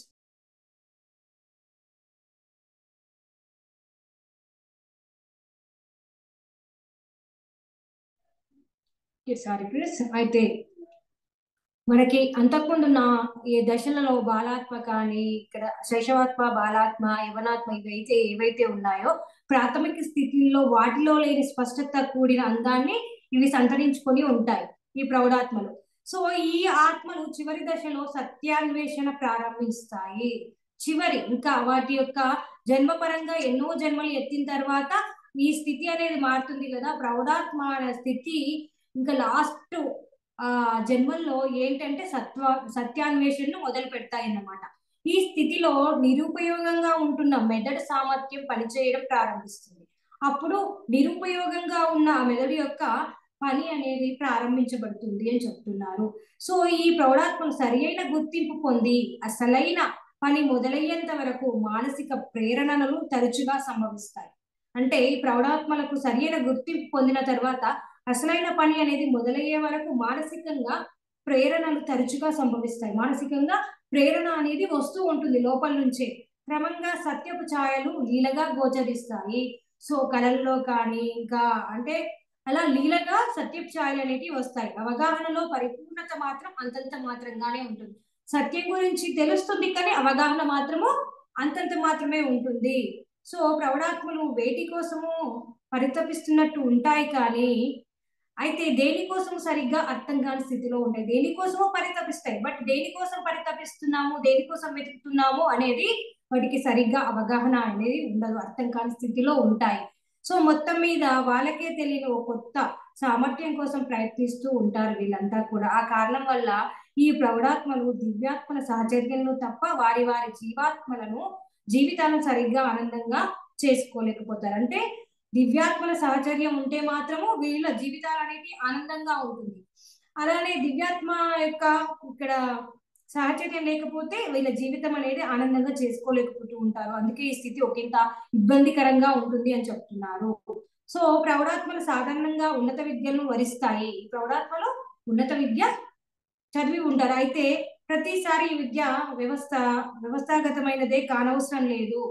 సో ప్రౌఢాత్మలు శాస్త్రీయమైన వేదాంతపరమైన జ్ఞానాన్ని వాళ్ళ వంతు సహకారాన్ని ముందుగా అందిస్తారంటే శాస్త్రీయం అంటే మంచి శాస్త్రీయమైన అంశాలు, వేదాంతపరమైన జ్ఞానాన్ని వాళ్ళ వంతు సహకారాన్ని అంటే చెప్పడానికి ముందుగా అందిస్తుంటాయి. ఎగ్జాంపుల్ మనకి ఇక్కడ చెప్పారు, కార్ల్ మార్క్స్ కానీ, ఆల్ఫ్రెడ్ అడ్లర్ కానీ, అరిస్టాటిల్ మరి ఐన్స్టీన్ వీళ్ళంతా కూడా ప్రౌఢాత్మలే అని చెప్తున్నారు. సో ప్రౌఢాత్మలు మతపరమైన విషయాల్లో విశ్వాసాలను నిశ్శబ్దంగా కలిగి ఉంటారు. మతపరమైన విషయాలు ఏవైతే ఉన్నాయో దానిలో నిశ్శబ్దంగా ఉంటారు. వీళ్ళకు మతం స్వీయ ప్రేరణాంశంగా ఉంటుంది. అంటే స్వీయ ప్రేరణ అంశం, వాళ్ళు ఇష్టపడితే దాన్ని స్వీకరిస్తారు. ప్రౌఢాత్మలు చక్కగా వంటలు చేస్తుంటారు. ఇంతకు ముందు చెప్పిన వాళ్ళు వంటలు అంత చక్కగా చేయరు, కానీ వీళ్ళు మాత్రం చక్కగా వంటలు చేస్తుంటారు. వీళ్ళు సున్నితమైన వంటకాలని, ఖచ్చితమైన వడ్డనను ఇష్టపడతారు. ప్రౌఢాత్మలు పెంపుడు జంతువులు సాధారణంగా వాళ్ళ యజమానుల వ్యక్తిత్వానికి అద్దం పట్టేలా ఉంటాయంట. వాళ్ళ యొక్క పెంపుడు జంతువులు ఏ విధంగా ఉంటాయంటే వాళ్ళ వ్యక్తిత్వం ఏ విధంగా ఉంది అని ఆ పెంపుడు జంతువులను చూసి మనం చెప్పవచ్చు. అంతేకాదు తరచుగా శైశవాత్మలు కూడా వాటి ఎదుగుదల కోసం ఈ ప్రౌఢాత్మలకే ఇవ్వబడతాయంట.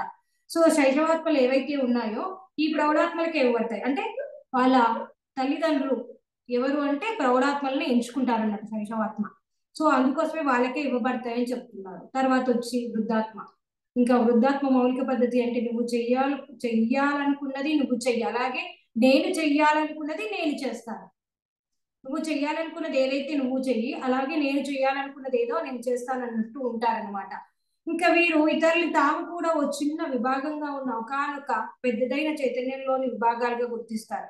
ఇతరులు కూడా ఉదాత్మలు అందరినీ కూడా తాము కూడా ఒక చిన్న విభాగంలో ఉన్న ఒకానొక పెద్ద చైతన్యంలో భాగాలుగా, ఇప్పుడంటే ఈ చుట్టూ ఈ ప్రపంచంలో ఉన్న ప్రతి ప్రాణి కోట్లో కూడా ఉన్నది ఆత్మ పదార్థాలనే అవగాహన అనేది ఇలాంటి ఆత్మలకి వస్తుంది. ఈ అవగాహన కలిగిన ఆత్మజ్ఞానం వల్ల నిజంగా సమస్యలు అనేవి ఎక్కడా లేవని, ఉన్నవన్నీ మన తప్పుల్ని కప్పించుకునే ప్రయత్నంలో పెంపొందిన అహంభావం వల్ల, పరిమిత జ్ఞానం వల్ల జరిగిన పొరపాట్లు మాత్రమే అని తెలుసుకుంటారు. అంటే సమస్యలు ఎక్కడా లేవు, మన అవగాహన లోపం వలన మాత్రమే, మనలో ఉన్న ఆ పరిమిత జ్ఞానం వల్ల మాత్రమే అదేంటి పొరపాట్ల వల్లనే ఏర్పడినవని వీళ్ళు తెలుసుకుంటారు సమస్యలన్నీ కూడా. ఈ వృద్ధాత్మలు ఉన్నత విద్యను కొన్నిసార్లు స్వీకరిస్తాయి, మరి కొన్నిసార్లు స్వీకరించవన్నమాట.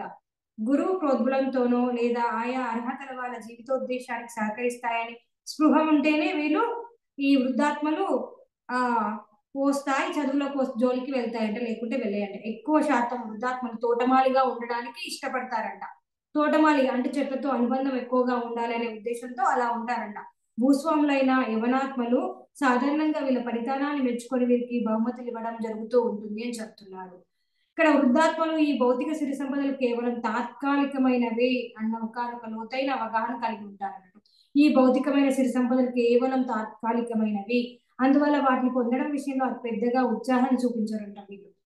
సో వీరికున్న ఆసక్తి అంతా వారి ఆధ్యాత్మిక ప్రగతి మీద మాత్రమే ఉంటుంది. అంటే వీళ్ళ ఆసక్తి ఏంటి? ఆధ్యాత్మిక ప్రగతి ఏ విధంగా సాధించాలి, అంతేకాని భౌతిక సంపదల మీద మాత్రం ఉండదు. దాంతో వృద్ధాత్మలు జీవితంలోని మిగిలిన అంశాలన్నింటినీ కూడా అవలోకంగా వీళ్ళు జారిపోనిస్తూ ఉంటారు. వేరే భౌతికంగా ఎంత అంటే ఎత్తుకు ఎదగాలని వచ్చినా కానీ వాళ్ళు వదిలిస్తారు అన్నట్టు. చివరి స్థాయి వృద్ధాత్మలు చాలా అరుదుగా జీవిత భత్యాల కోసం ఉద్యోగాన్ని చాలా కొద్ది సమయం మాత్రమే చేస్తారు. ఇంకా వీళ్ళు ఏం చేస్తారంటే ఈ వృద్ధాత్మలు అంటే చివరి దశలో ఉన్నవారు అంటే ఉద్యోగం కానీ ఏదైనా చేస్తే కొన్ని రోజులు కొద్ది సమయం మాత్రమే చేస్తారు, తర్వాత వదిలేస్తారు. ఈ వృద్ధాత్మల చివరి స్థాయిలో సృష్టి ప్రక్రియ అవగాహనకు వస్తుంది. వీళ్ళకి సృష్టి ఏ విధంగా జరుగుతుంది అనే అవగాహన వస్తుంది. దాంతో వీరు మూస విధానాలను చాలా అరుదుగా అంటిపెట్టుకొని ఉంటారు. అంటే బౌండరీస్ అనేటివి వీళ్ళకి ఉండవు అన్నమాట. ఈ మూస పద్ధతి అనే విధానాన్ని చాలా అరుదుగా అంటిపెట్టుకొని ఉంటారు.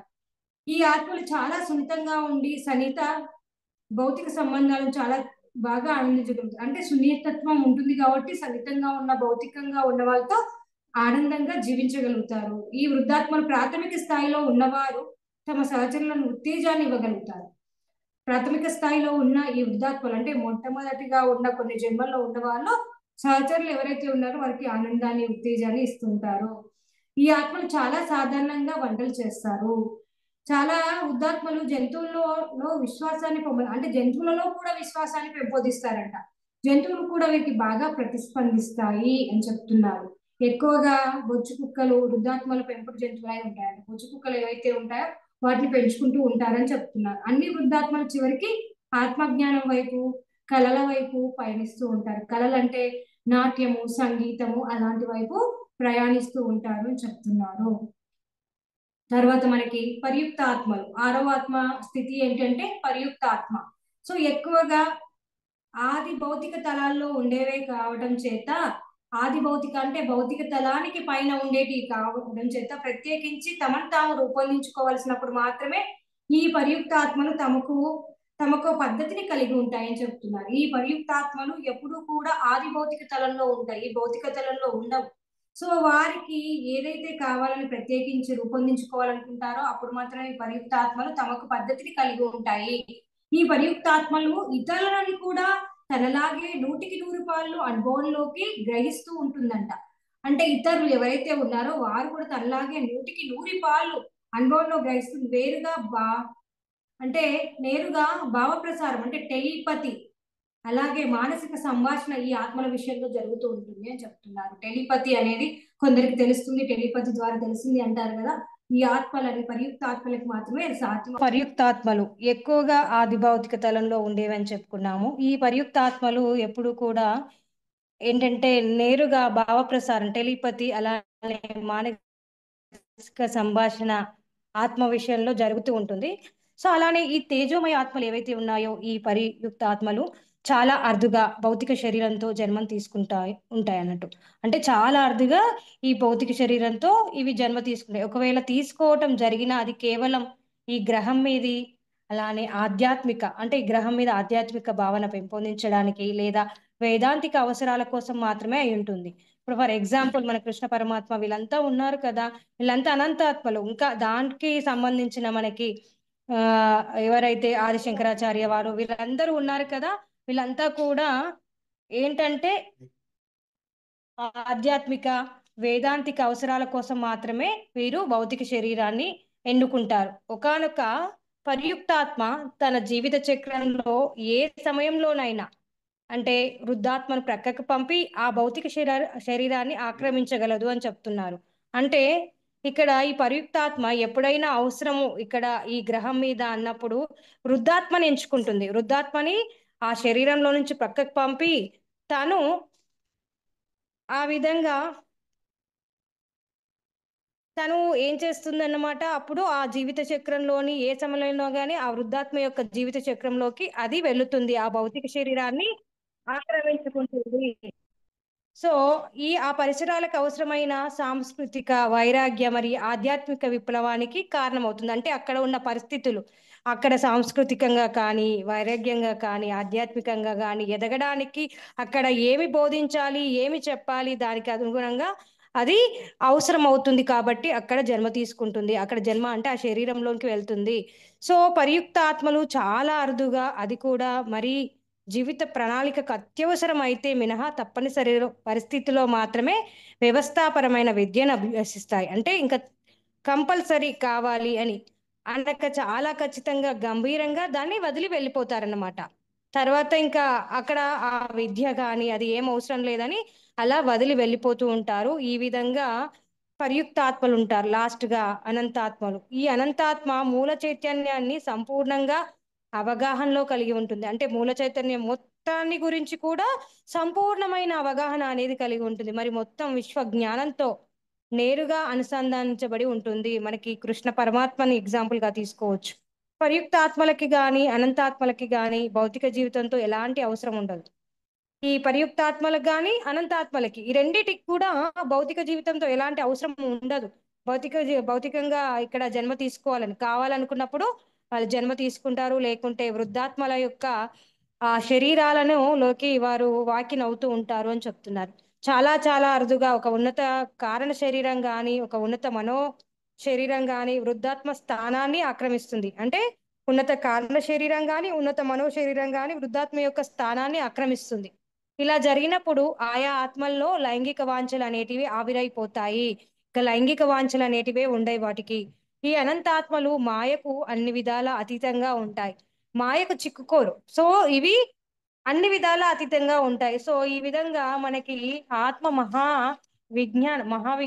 ఆత్మ విజ్ఞాన మహాశాస్త్రంలో ఒక్కొక్క ఆత్మ ఒక్కొక్క ఆత్మలు అలానే బాలాత్మలు యవ్వనాత్మలు ప్రౌఢాత్మలు వృద్ధాత్మలు పరియుక్తాత్మలు అనంతాత్మలు. మొదటి 5 స్థితులేమో భౌతిక తలానికి సంబంధించినవి. తర్వాత పరియుక్తాత్మలు అనంతాత్మలు ఏమో ఇవి మనకి భౌతిక తలంతో వాటికి ఏమీ పని ఉండదు.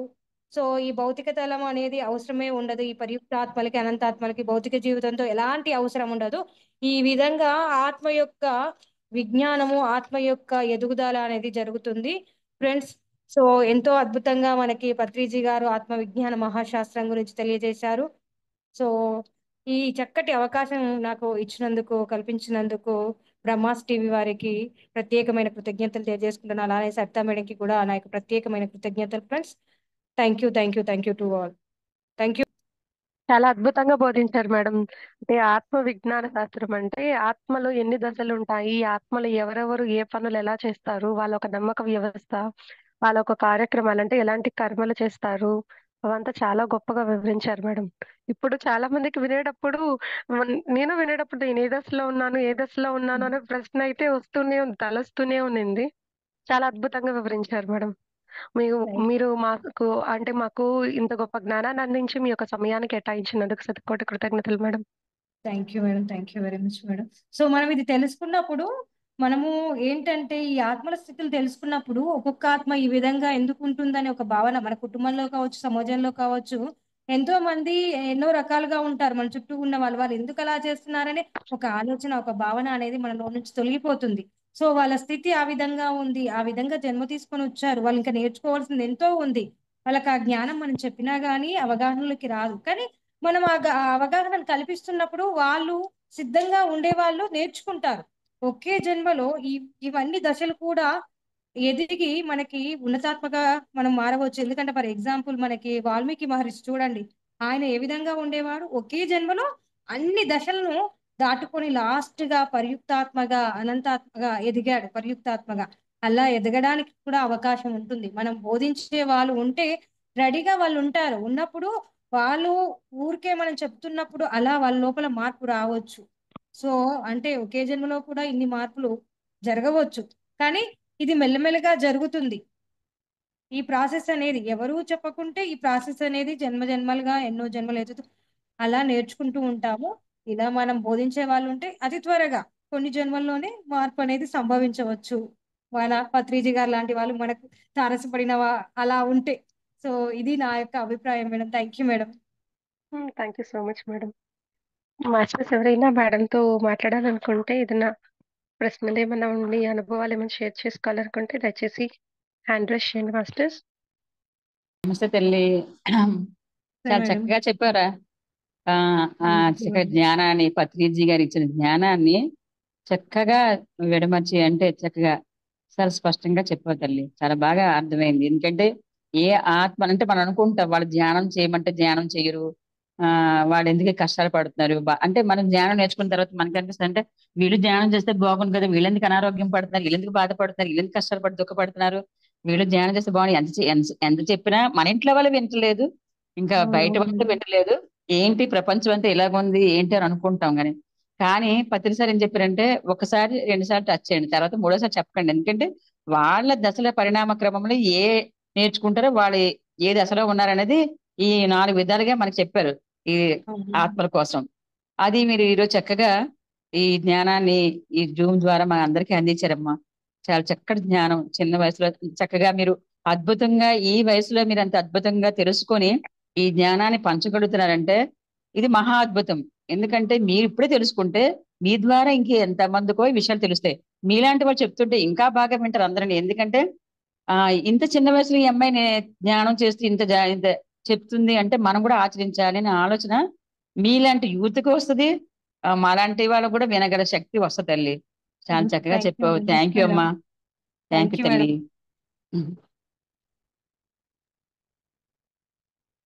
Thanks madam.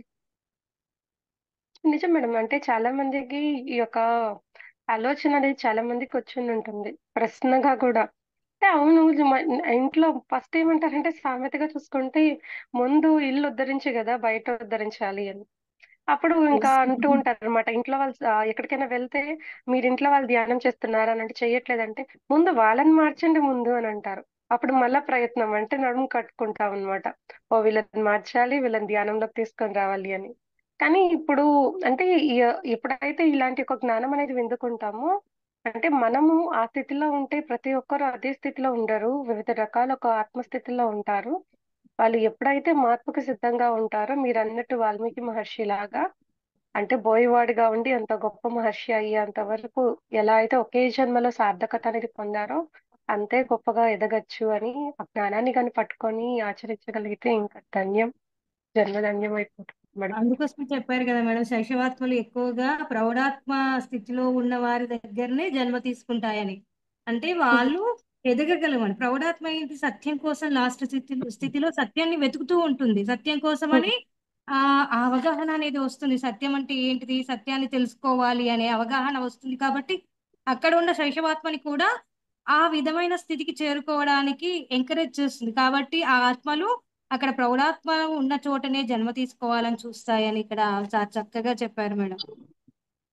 మేడం అంటే ఇప్పుడు మీరు చెప్పిన 7 దశలు ఒక ఆత్మ దశలు ఏవైతే ఉన్నాయో అవన్నీ దాటిన తర్వాతైనా పూర్ణాత్మ దశ లేకపోతే ఎస్ మేడం. ఇక్కడ అంటే పూర్ణాత్మ దశ అంటే ఏంటి మేడం, పూర్ణాత్మ అంటే అనంతం. అంశాత్మను సృష్టించడం. ఇక్కడ సృష్టి ఎక్కడ ఉహు. జరుగుతుంది మనకి, ఇక్కడ అనంతాత్మలు ఉన్నాయి కదా, ఇక అవును. పర్యుక్తాత్మలు బ్రహ్మ. ఏంటి? పర్యుక్తాత్మలు అంటే వాళ్ళ జీవిత ప్రణాళికలో ఎప్పుడైతే రావాలి భూమిపైకి, ఎక్కడ జ్ఞానం అందించాలి అనుకున్నప్పుడు మాత్రమే అలా ఒక వృద్ధాత్మని తీసుకుంటుంది, ఎంచుకుంటుంది. సత్యాన్ని ఆ కావాలనే కాంక్షించే వృద్ధాత్మను ఏదైతే ఉంటుందో అక్కడ ఎంచుకొని వాకిన్ అయి అక్కడ డైరెక్ట్ వచ్చేస్తుంది. వచ్చేసి ఎగ్జాంపుల్ పత్రిసార్ చూడండి. పత్రిసార్లోకి గౌతమ బుద్ధుడు వాకిన్ ఎలా అయ్యాడో మనకు అందరికీ తెలుసు. ఎన్నో సార్లు ఎక్కడెక్కడో విన్నాము. సో అలాంటి వారిని చూజ్ చేసుకుంటారనమాట. చూజ్ చేసుకొని వచ్చి వాళ్ళు ఈ జ్ఞానబోధ అనేది చేస్తారు. అలానే ఇక్కడ ఈ పర్యుక్తాత్మలు, అనంతాత్మలు, ఇక్కడ పూర్ణాత్మ స్థితి అంటే ఇంకా ఉన్నది మొత్తము వాళ్ళంతా జ్ఞానం సంపాదించుకుంటారు. సంపాదించుకొని లైక్ అనంతాత్మగా ఎదుగుతారన్నమాట ఆ స్థితికి. సో అందుకోసమే ఇక్కడ పర్యుక్తాత్మలు, అనంతాత్మలు అని చెప్పి వేరు చేశారు సార్. సో ఇది విషయం మేడం. అంటే మనం ఫస్ట్ అంశాత్మ నుంచి లాస్ట్ కి ఇక్కడ అది ఆత్మ యొక్క దశలు, ఇదేమో స్థితులు మేడం. స్థితి అంటే ఎలా ఉంటారు, ఇక్కడికి జన్మ తీసుకున్న తర్వాత వాళ్ళు ఎలా ఈ జీవనం గడుపుతారు, తర్వాత తర్వాత ఎలా ఎదుగుతారు, అలా అన్నమాట. Okay okay madam. Okay madam.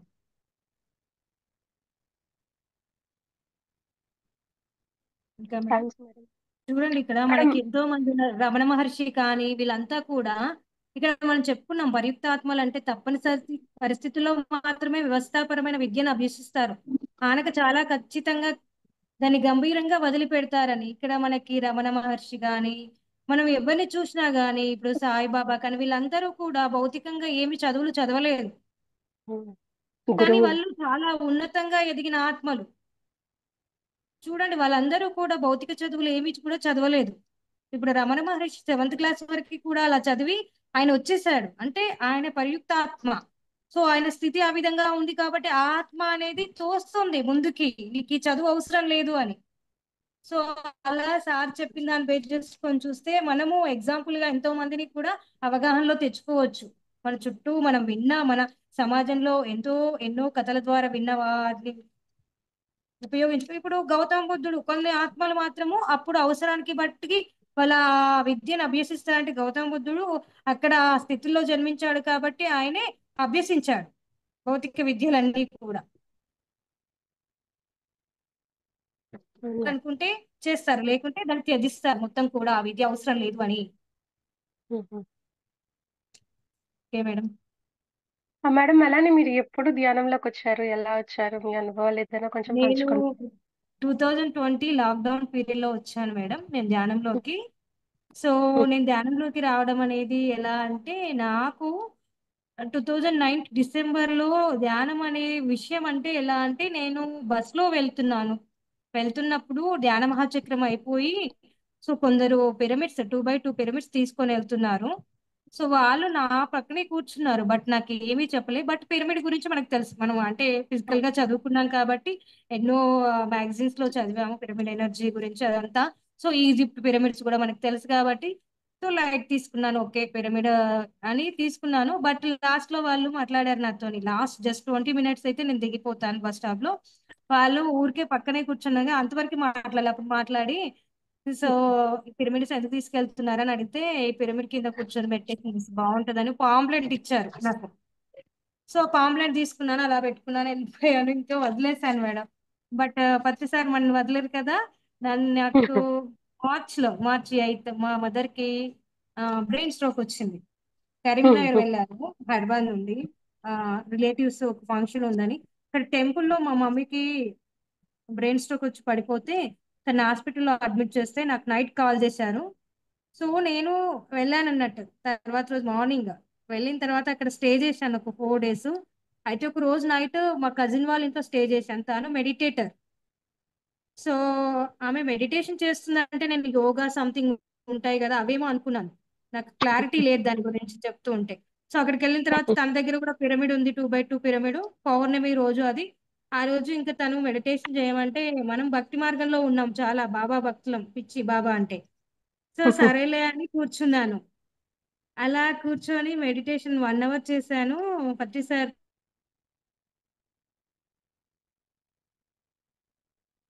So అది పెట్టింది తను. సో మొబైల్లో ఇంకిద్దరం కలిసి చేశాము. సో ఎలా ఉంది అంటే బాగుంది, హెడ్ అంతా చాలా బరువెక్కిపోయింది. ఇంకా నేను మెడిటేషన్ బయటకు వస్తలేదు, తను పిలిచే వరకు కూడా 1 అవర్ అయిపోయింది, లే అని చెప్పి లేపింది. లేచిన తర్వాత అలా చెప్పింది, ఇంకా తర్వాత డైలీ ఇలా చేసుకోమని చెప్పింది. సరే, హైదరాబాద్కి వచ్చాను, లాక్డౌన్ పీరియడ్. వచ్చిన తర్వాత ఇంకా నాకేమి ఆమె శ్వాసను గమనించాలి, ఇవేమీ చెప్పలే, కళ్ళు మూసుకొని కూర్చోమంది అంతే. నేను అలా కళ్ళు మూసుకొని కూర్చున్నాను. ఆ వచ్చిన తర్వాత ఎర్లీ మార్నింగ్ 3 o'clock లేట్ చేయడం స్టార్ట్ చేశాను. అంటే పూజల్లో బ్రహ్మముహూర్తం అనేది చాలా మంచి పని కదా, సో మెడిటేషన్ కూడా టైం ఫ్రీగా ఉంటది అనే ఉద్దేశంతో కూర్చున్నాను. 3 to 6 కూర్చునేదాన్ని మేడం. అలా కూర్చుంటే నా ఇంట్యూషన్ నాకు అప్పుడే తెలిసింది. నాకు అన్నజ్యోతి మేడం పరిచయం లేరా మేడం, సో ఎవరో తెలియదు, ఫోన్ నెంబర్ కూడా లేదు, ఆమె కాల్ చేయమని వచ్చింది మేడం.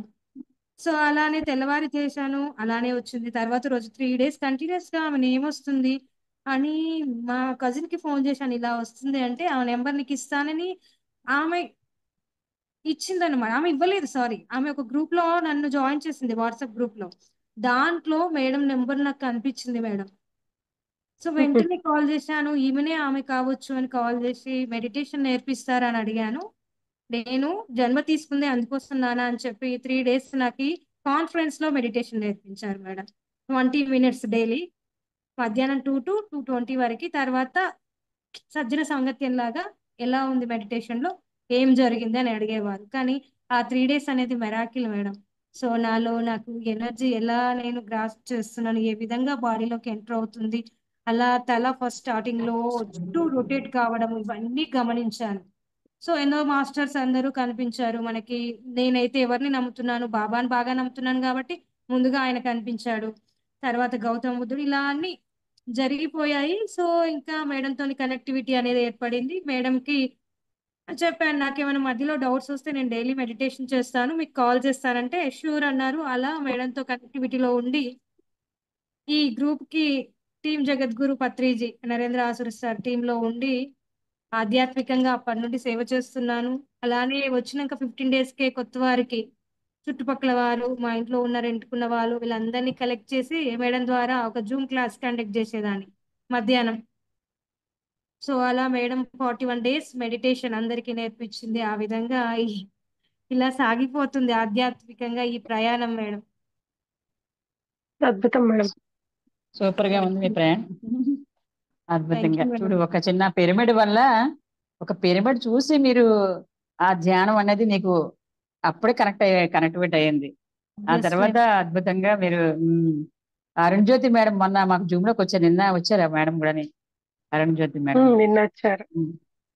కాబట్టి అద్భుతమే. అంటే మీకు సమయం ఆసన్నమైంది ఇంకా, అందుకని మీ ద్వారా ఇంకా ధ్యానం అందుకోవడం, మీరు మీరు ఎంతమందికి చెప్పడం, ఇవన్నీ మహా అద్భుతం తల్లి.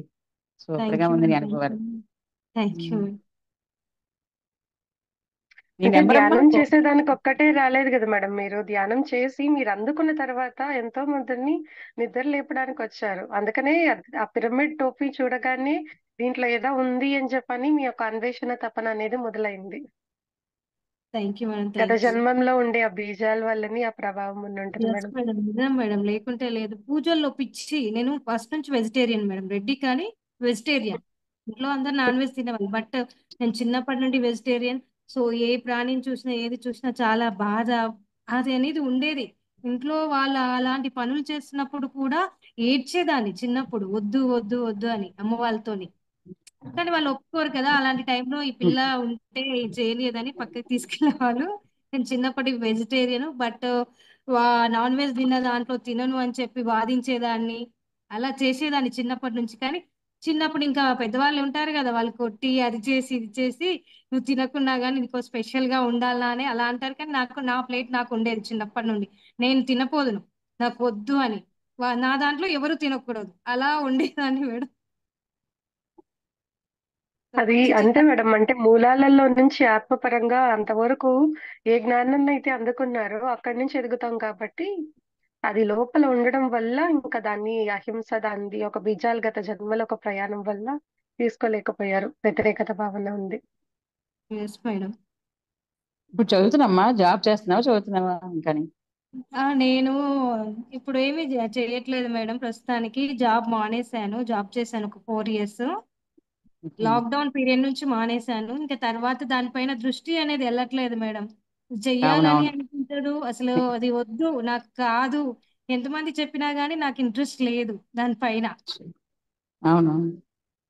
మరి అమ్మగారు ఎలాగున్నారు? బాగానే అప్పుడు ఆ, మీ అమ్మగారికి ఏదో బ్రెయిన్ ఎక్కువ అసలు ఎంత అంటే మా మదరు ఎలాంటి సిచ్యువేషన్ నుంచి బయటపడిందంటే ఆ రోజు నుంచి నేను ఎప్పుడైతే మెడిటేషన్ నేర్చుకున్నానో అప్పటి నుండి అమ్మ కళ్ళు ఆ అప్పటికే మూసుకుపోయినాయి, గొంతు పోయింది మాట్లాడడానికి, అలానే కాళ్ళు చేతులు రెండు అన్నీ కూడా చచ్చుబడిపోయినాయి ఆ పెరాలసిస్ ద్వారా. బట్ ఎప్పుడు అయితే పిరమిడ్ కింద కూర్చోబెట్టాను మేడం, ఫోర్త్ డేనో ఫిఫ్త్ డేనో మా మదర్కి అలా అయిన తర్వాత మా కజిన్ వాళ్ళ ఇంట్లో తీసుకెళ్ళి తను చెప్తే అలా కూర్చోబెట్టి ఒక 5 నిమిషాలు తను చేపించింది. తర్వాత ఇంటికి వచ్చిన తర్వాత నేను 2/2 పిరమిడ్ నేను తీసుకున్నాను ఆ లాక్డౌన్ లోనే. అందరూ చెప్పిండ్రు లాక్డౌన్ లో ఎవరు రావద్దు ఇంటికి అంటే, అయినా కానీ పిరమిడ్ తెప్పించుకొని మా మదర్ని దాని కింద కూర్చోబెట్టి అలా మెల్లిగా అతని కూర్చోరాకున్నా కానీ వెంటనే 15 డేస్ లోనే, విత్ ఇన్ 15 డేస్ లోనే తన కళ్ళు ఓపెన్ కావడం రెండు, అలానే మాట బాగా రావడము, అంతా నడవడము, తన పనులు తను చేసుకోవడం, ఇవన్నీ జరిగినాయి మేడం. కొంచెం సూపర్. అంతా బాగుంది ఇప్పటికి. ఇప్పుడు అన్ని పనులు చేస్తుంది, ఇంట్లో పనులు మొత్తం అన్ని మళ్ళీ ఐస్టీజ్ గా చేస్తుంది. కొంచెం అంటే కన్ను కొంచెం అప్పుడు మూసుకుపోయి పోయినాయి కాబట్టి అవునవును. కొంచెం మెల్లి అంతే అని ఏ లోపం లేదు మేడం. ఓ సూపర్ మేడం, సూపర్. చూసా, మంచి అనుభవం అది కదా, అంతే కదా. చాలు, వాళ్ళు ఇప్పటికీ తిరుగుతూ అమ్మ వాళ్ళ కూడా పనులు వాళ్ళు చాలా చేసుకుని అవర్స్ చాలు. Meditation. Yes madam. Um, um. అమ్మ కూడా ఇప్పుడు నేను బాగా అనుకుంటాను ధ్యానం చేస్తుంది. అవ్వట్లేదని. చెప్పండి మేడం. అమ్మ కూడా బాగా ధ్యానం చేస్తుందన్నమాట ఇప్పుడైతే. ఆ, చేస్తారు మేడం. ఉమ్. టైం ఎప్పుడు కుదిరితే అప్పుడు కళ్ళు మూసుకొని కూర్చోవడం ఆమె పని. ఓ సూపర్ సూపర్ తల్లి. అంటే అది చిన్న వయసులోనే అమ్మకి అలా అయింది. సో ఇంకా అందుకోసమనే అలా చేస్తూ ఉంటారు. నేనేమనుకుంటానంటే నేను మెడిటేషన్లకి రావడానికి మా మదర్కి ఎలాంటి ప్రాబ్లం అనేది సృష్టించి అలా చేశారేమో అని ఒక అవగాహన. అది కరెక్టే, అది కరెక్టే అమ్మా. అన్ని బాగుంటే మనం రాం కదా. అప్పుడు బాబా భక్తురాలివి, నువ్వు పూజలో అంటే ఉంటావు. కాదు మేడం, నాకు అది నేను అమ్మ కోసం అని చేయలేదు. నేను అక్కడికి వెళ్ళేదాన్ని కాదు. ఉమ్, సో మా కజిన్ వాళ్ళ ఇంట్లో స్టే చేసేదాన్ని కాదు, అక్కడికి వెళ్ళాను అమ్మ కోసం అని. సో ఆ టైంలో అమ్మ దగ్గర ఇంకా మా బ్రదర్ వాళ్ళందరూ ఉన్నారని నన్ను వాళ్ళ ఇంటికి తీసుకెళ్ళింది తను. ఉమ్, ఉమ్, ఉమ్. నేను స్పెషల్ గా వాళ్ళ ఇంటికి వెళ్ళేదాన్ని కాదు. Okay okay. Um, um, um, um. So అది అనుకుంటాను. సో అమ్మకి అలా చేసి అమ్మ నన్ను ఈ ధ్యానంలో మార్గంలోకి రావడానికి తను ఒక ఇన్స్ట్రుమెంట్ గా తనని తను మార్చుకుంది అని అనుకుంటాను. అంతే, అంతే అమ్మా. పాజిటివ్ గా అనుకోవడమే ఏదైనా సరే. నిజమే, ఏదో ఒక మార్గం. అంటే మనకి వచ్చిన పని మర్చిపోతాం కదా. మన ఆ ఎస్ మార్గంలో మేడం. రావడానికి ఏదో ఒక సిచ్యుయేషన్స్ మనకి ఎదురవుతుంటాయి. ఆ ఎస్ మేడం. అది అది మీరు అనుకున్న గొప్పగా అది విశ్లేషణ చేసుకున్నారు. చాలా గొప్ప తల్లి. థ్యాంక్స్ అమ్మా నీకు. నీ అనుభవాలు థ్యాంక్ యూ. ఎంతమందికో ఉపయోగపడుతుంది తల్లి. అది. Thank you madam. thank you. So ఇంట్లో కూడా విత్ ఇన్ ఒక 110 డేస్ లోనే మా అత్తగారు మా మామయ్య గారు మెడిటేషన్ లోకి రావడము, నేను వచ్చినాక అలానే వాళ్ళు కూడా వెజిటేరియన్ గా మారడం with in 1 week um. 15 days లోనే ఓ సూపర్ ఇదంతా సూపర్. జరిగింది మేడం. ఓ. సో నేను ఎప్పుడైతే మెడిటేషన్ లోకి వచ్చానో వాళ్ళు కూడా మెడిటేషన్ స్టార్ట్ చేయడం చెప్పగానే ఆహా. అలానే అలా చేంజ్ అనేది చాలా జరిగింది మేడం. పిల్లలు కూడా వెజిటేరియన్ ఆ. గా మారడం. ఓ సూపర్ సూపర్. అంటే చిన్నపిల్లలే అంటే మొత్తం ధ్యాన చిన్న కుటుంబం పిల్లలు. అయిపోయింది. అదే అలా అదే. మేడం. మొత్తం చాలా ధ్యాన చిన్న కుటుంబం, పిల్లలు. శాకాహార కుటుంబంగా మారిపోయింది. సూపర్ తల్లి. Yes, madam. అది. నిన్ను చూసి ఎంతో మంది నేర్చుకుంటారా. అంటే ఆ ఎలాగైతే నీ పిల్లల్ని శాకాహారులుగా మార్చుకున్నావో. ఓ ఇప్పుడు చాలా మందికి ఏంటంటే బలం బలం అని పెడుతున్నారు కదా, ఎగ్ అవన్నీ పెడుతున్నారు కదా. మరి అవునవును. మీలాంటి వారు ఇన్స్పిరేషన్ అవుతారు. మరి చిన్నప్పటి నుంచి ఏం పెట్టకుండా పిల్లల్ని అంత చక్కగా ధ్యానం చేస్తూ అంత ఆరోగ్యంగా పెంచుతుంటే, ఓ అప్పుడు ఇందులో లేదు శక్తి, అందులోనే ఉంది అని అనుకుంటారు. అది మీరే అవును మేడం. ఇన్స్పిరేషన్ రా అందరికి. మళ్ళీ థ్యాంక్స్ రా తల్లి. గార్లిక్ కూడా అసలు యూజ్ చేయొద్దు మేడం. గార్లిక్ అనేది సో మనం తినట్లేదు అనుకుంటాం, మనం బయటకు వెళ్ళినప్పుడు తింటే ఏమవుతుంది ఉమ్, అని అనుకుంటాం. కానీ బయటికి మనము ఒక ఉమ్, మంత్ లో టైం వెళ్ళినాం అనుకోండి, మనం ఉమ్, తిన్న ఉమ్. ఆహారం మన బాడీలో 40 రోజులు ఉంటుంది మేడం. దాని ఓహో. యొక్క దాని యొక్క గుణం అనేది 40 రోజులు పనిచేస్తుంది. మీరు బయటికి ఉమ్, ఏదైనా ఫంక్షన్ కో లేకుంటే ఎక్కడికైనా వెళ్ళినప్పుడు సో ఇక్కడ ఇంకా ఉమ్, నాన్ గార్లిక్ ఫుడ్ లేదు కదా అని గార్లిక్ ఫుడ్ తీసుకున్నారనుకోండి, అది 40 రోజులు ఉమ్, ఉంటుంది. మళ్ళీ 1 మంత్ కో మళ్ళీ 1 వీక్ కో మళ్ళీ బయటికి వెళ్తారు, మళ్ళీ ఉమ్. వెళ్ళినప్పుడు మళ్ళీ తీసుకుంటారు, మళ్ళీ 40 అలా కంటిన్యూ అవుతూనే ఉంటది మీ బాడీలో. ఓ. సో కాబట్టి తీసుకోకూడదు మేడం. విత్ చిప్స్ మనం లేసు ప్యాకెట్లలో ఉంటుంది గార్లిక్, డై గార్లిక్ పౌడర్, అలానే మ్యాగీలు తింటారు. మ్యాగీలో ఉంటుంది, ఆ మసాలా పౌడర్‌లో అన్నిట్లలో ఉంటుంది మేడం. మనం చెక్ చేసుకొని తినాలి. మనం అంత అవగాహనతో ఉండాలి. మనము ఓ మెడిటేషన్ చేస్తున్నాము. పత్రిజీ గారు చెప్పిన జ్ఞానంలో ఉన్నాము కాబట్టి ఉమ్, ప్రతినిత్యము మనం ఎరుకలో ఉండాలి. అవును తల్లి, అవునమ్మా, అలా ఉన్నప్పుడు నిజం. మాత్రమే మనము మన ఎదుగుదల, ఆత్మ ఎదుగుదల అనేది ముందుకు సాగుతుంది మేడం. ఎందుకంటే నేను అవగాహనంగా నేను నేర్చుకున్నాను. నేను ఇంకా తినను అనేది ఏదైతే నిర్ణయించుకున్నానో, ఏ దాంట్లో ఉంది లేదు ఇక్కడ ఉన్నదనుకోండి అలానే వచ్చేస్తాను. ఫుడ్ తినకుండానే ఉమ్, వచ్చేస్తాను. సో అవును అవసరం అవును లేదు కానీ ఇంటి అవును. దగ్గరికి వచ్చిన తర్వాత ఏదైనా ఉంటే తింటాను, లేకుంటే ఏదైనా ఫ్రూట్స్ తీసుకుంటాను అంతే మేడం. ఓ సూపర్ తల్లి. మొత్తం ఫ్యామిలీ అంతా గార్లిక్ వాటర్. నేనే కదా వండేది, నేను యూజ్ చేయను. అదే అదే మరి అంటే చాలా మంది అనుకుంటారు కదా గార్లిక్ తినాలి, సైన్స్ ప్రకారం చెప్తారు, డాక్టర్ చెప్తారు కదా, ఇదే కదా చెప్తారు. అది హార్ట్ కి మంచిది, ఈటికి మంచిది అని చెప్తుంటారు చాలా మంది. కానీ తింటే ఎన్నో ఏమైపోద్ది రుజువు అంటారు కానీ గుణాలను పెంపొందిస్తుంది మేడం. అది అది కరెక్ట్ అమ్మా. అది ఆ నాకు అలా గుణాలు క్వశ్చన్స్ పెరిగినప్పుడు చేస్తారు. మనం ఎంత ధ్యానం చేసినా నాది నాది అనే భావన పోదు. ఓ అది సరే, అది కరెక్ట్ తల్లి, నిజమే. అంటే మనం ఆహార వ్యవహారాలను శ్రీకృష్ణ పరమాత్మ చెప్పాడు కదా. అవునవును ఆహార మేడం. వ్యవహారాలు కూడా మార్పు చేసుకుంటూ ఉండాలి. Yes. మన ఆహార విధానంలో కూడా ఎలా మార్పు చేసుకుంటా, పత్రిసారి కూడా అదే అంటారు కదా.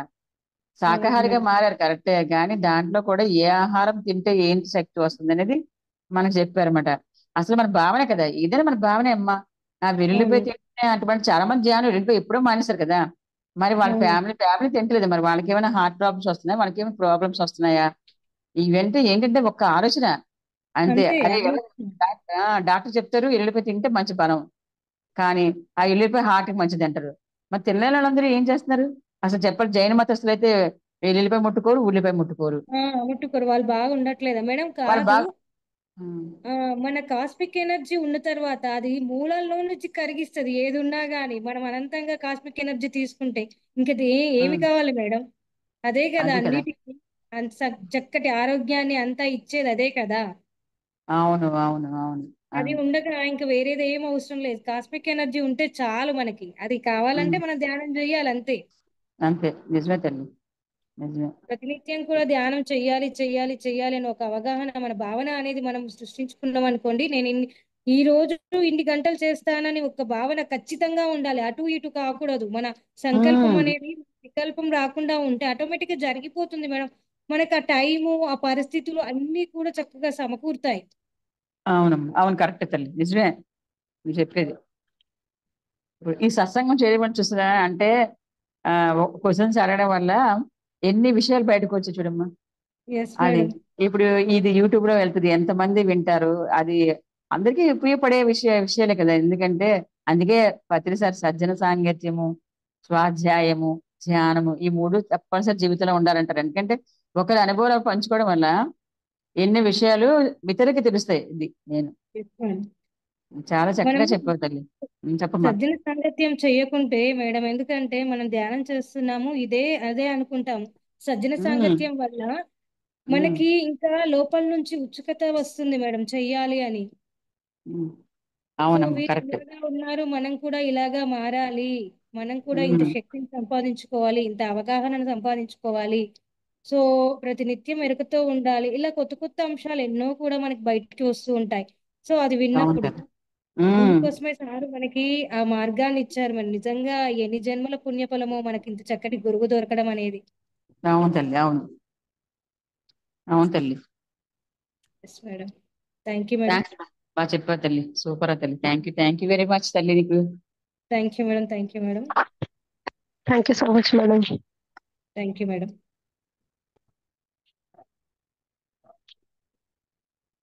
ఓకే మాస్టర్స్, మరొకసారి ఈ జూమ్ లో ఇప్పటి వరకు అద్భుతంగా ఉండి ధ్యానాన్ని చేసి అద్భుతంగా జ్ఞానాన్ని కూడా అందుకున్న ప్రతి ఒక్క ఆత్మస్వరూపానికి శతకోటి ఆత్మ ప్రణామాలు, కృతజ్ఞతలు. అలానే బ్రహ్మాస్ మెడిటేషన్ ఛానల్ ఒక ప్రేక్షక ఆత్మస్వరూపానికి కూడా కృతజ్ఞతలు. అలానే ఇంత గొప్ప జ్ఞానాన్ని అందించిన కవిత మేడం కూడా శతకోటి ఆత్మ ప్రణామాలు, కృతజ్ఞతలు మాస్టర్స్. ఓకే మాస్టర్స్, ఈరోజు సెషన్ ని క్లోజ్ చేసుకుందాం. Thank you.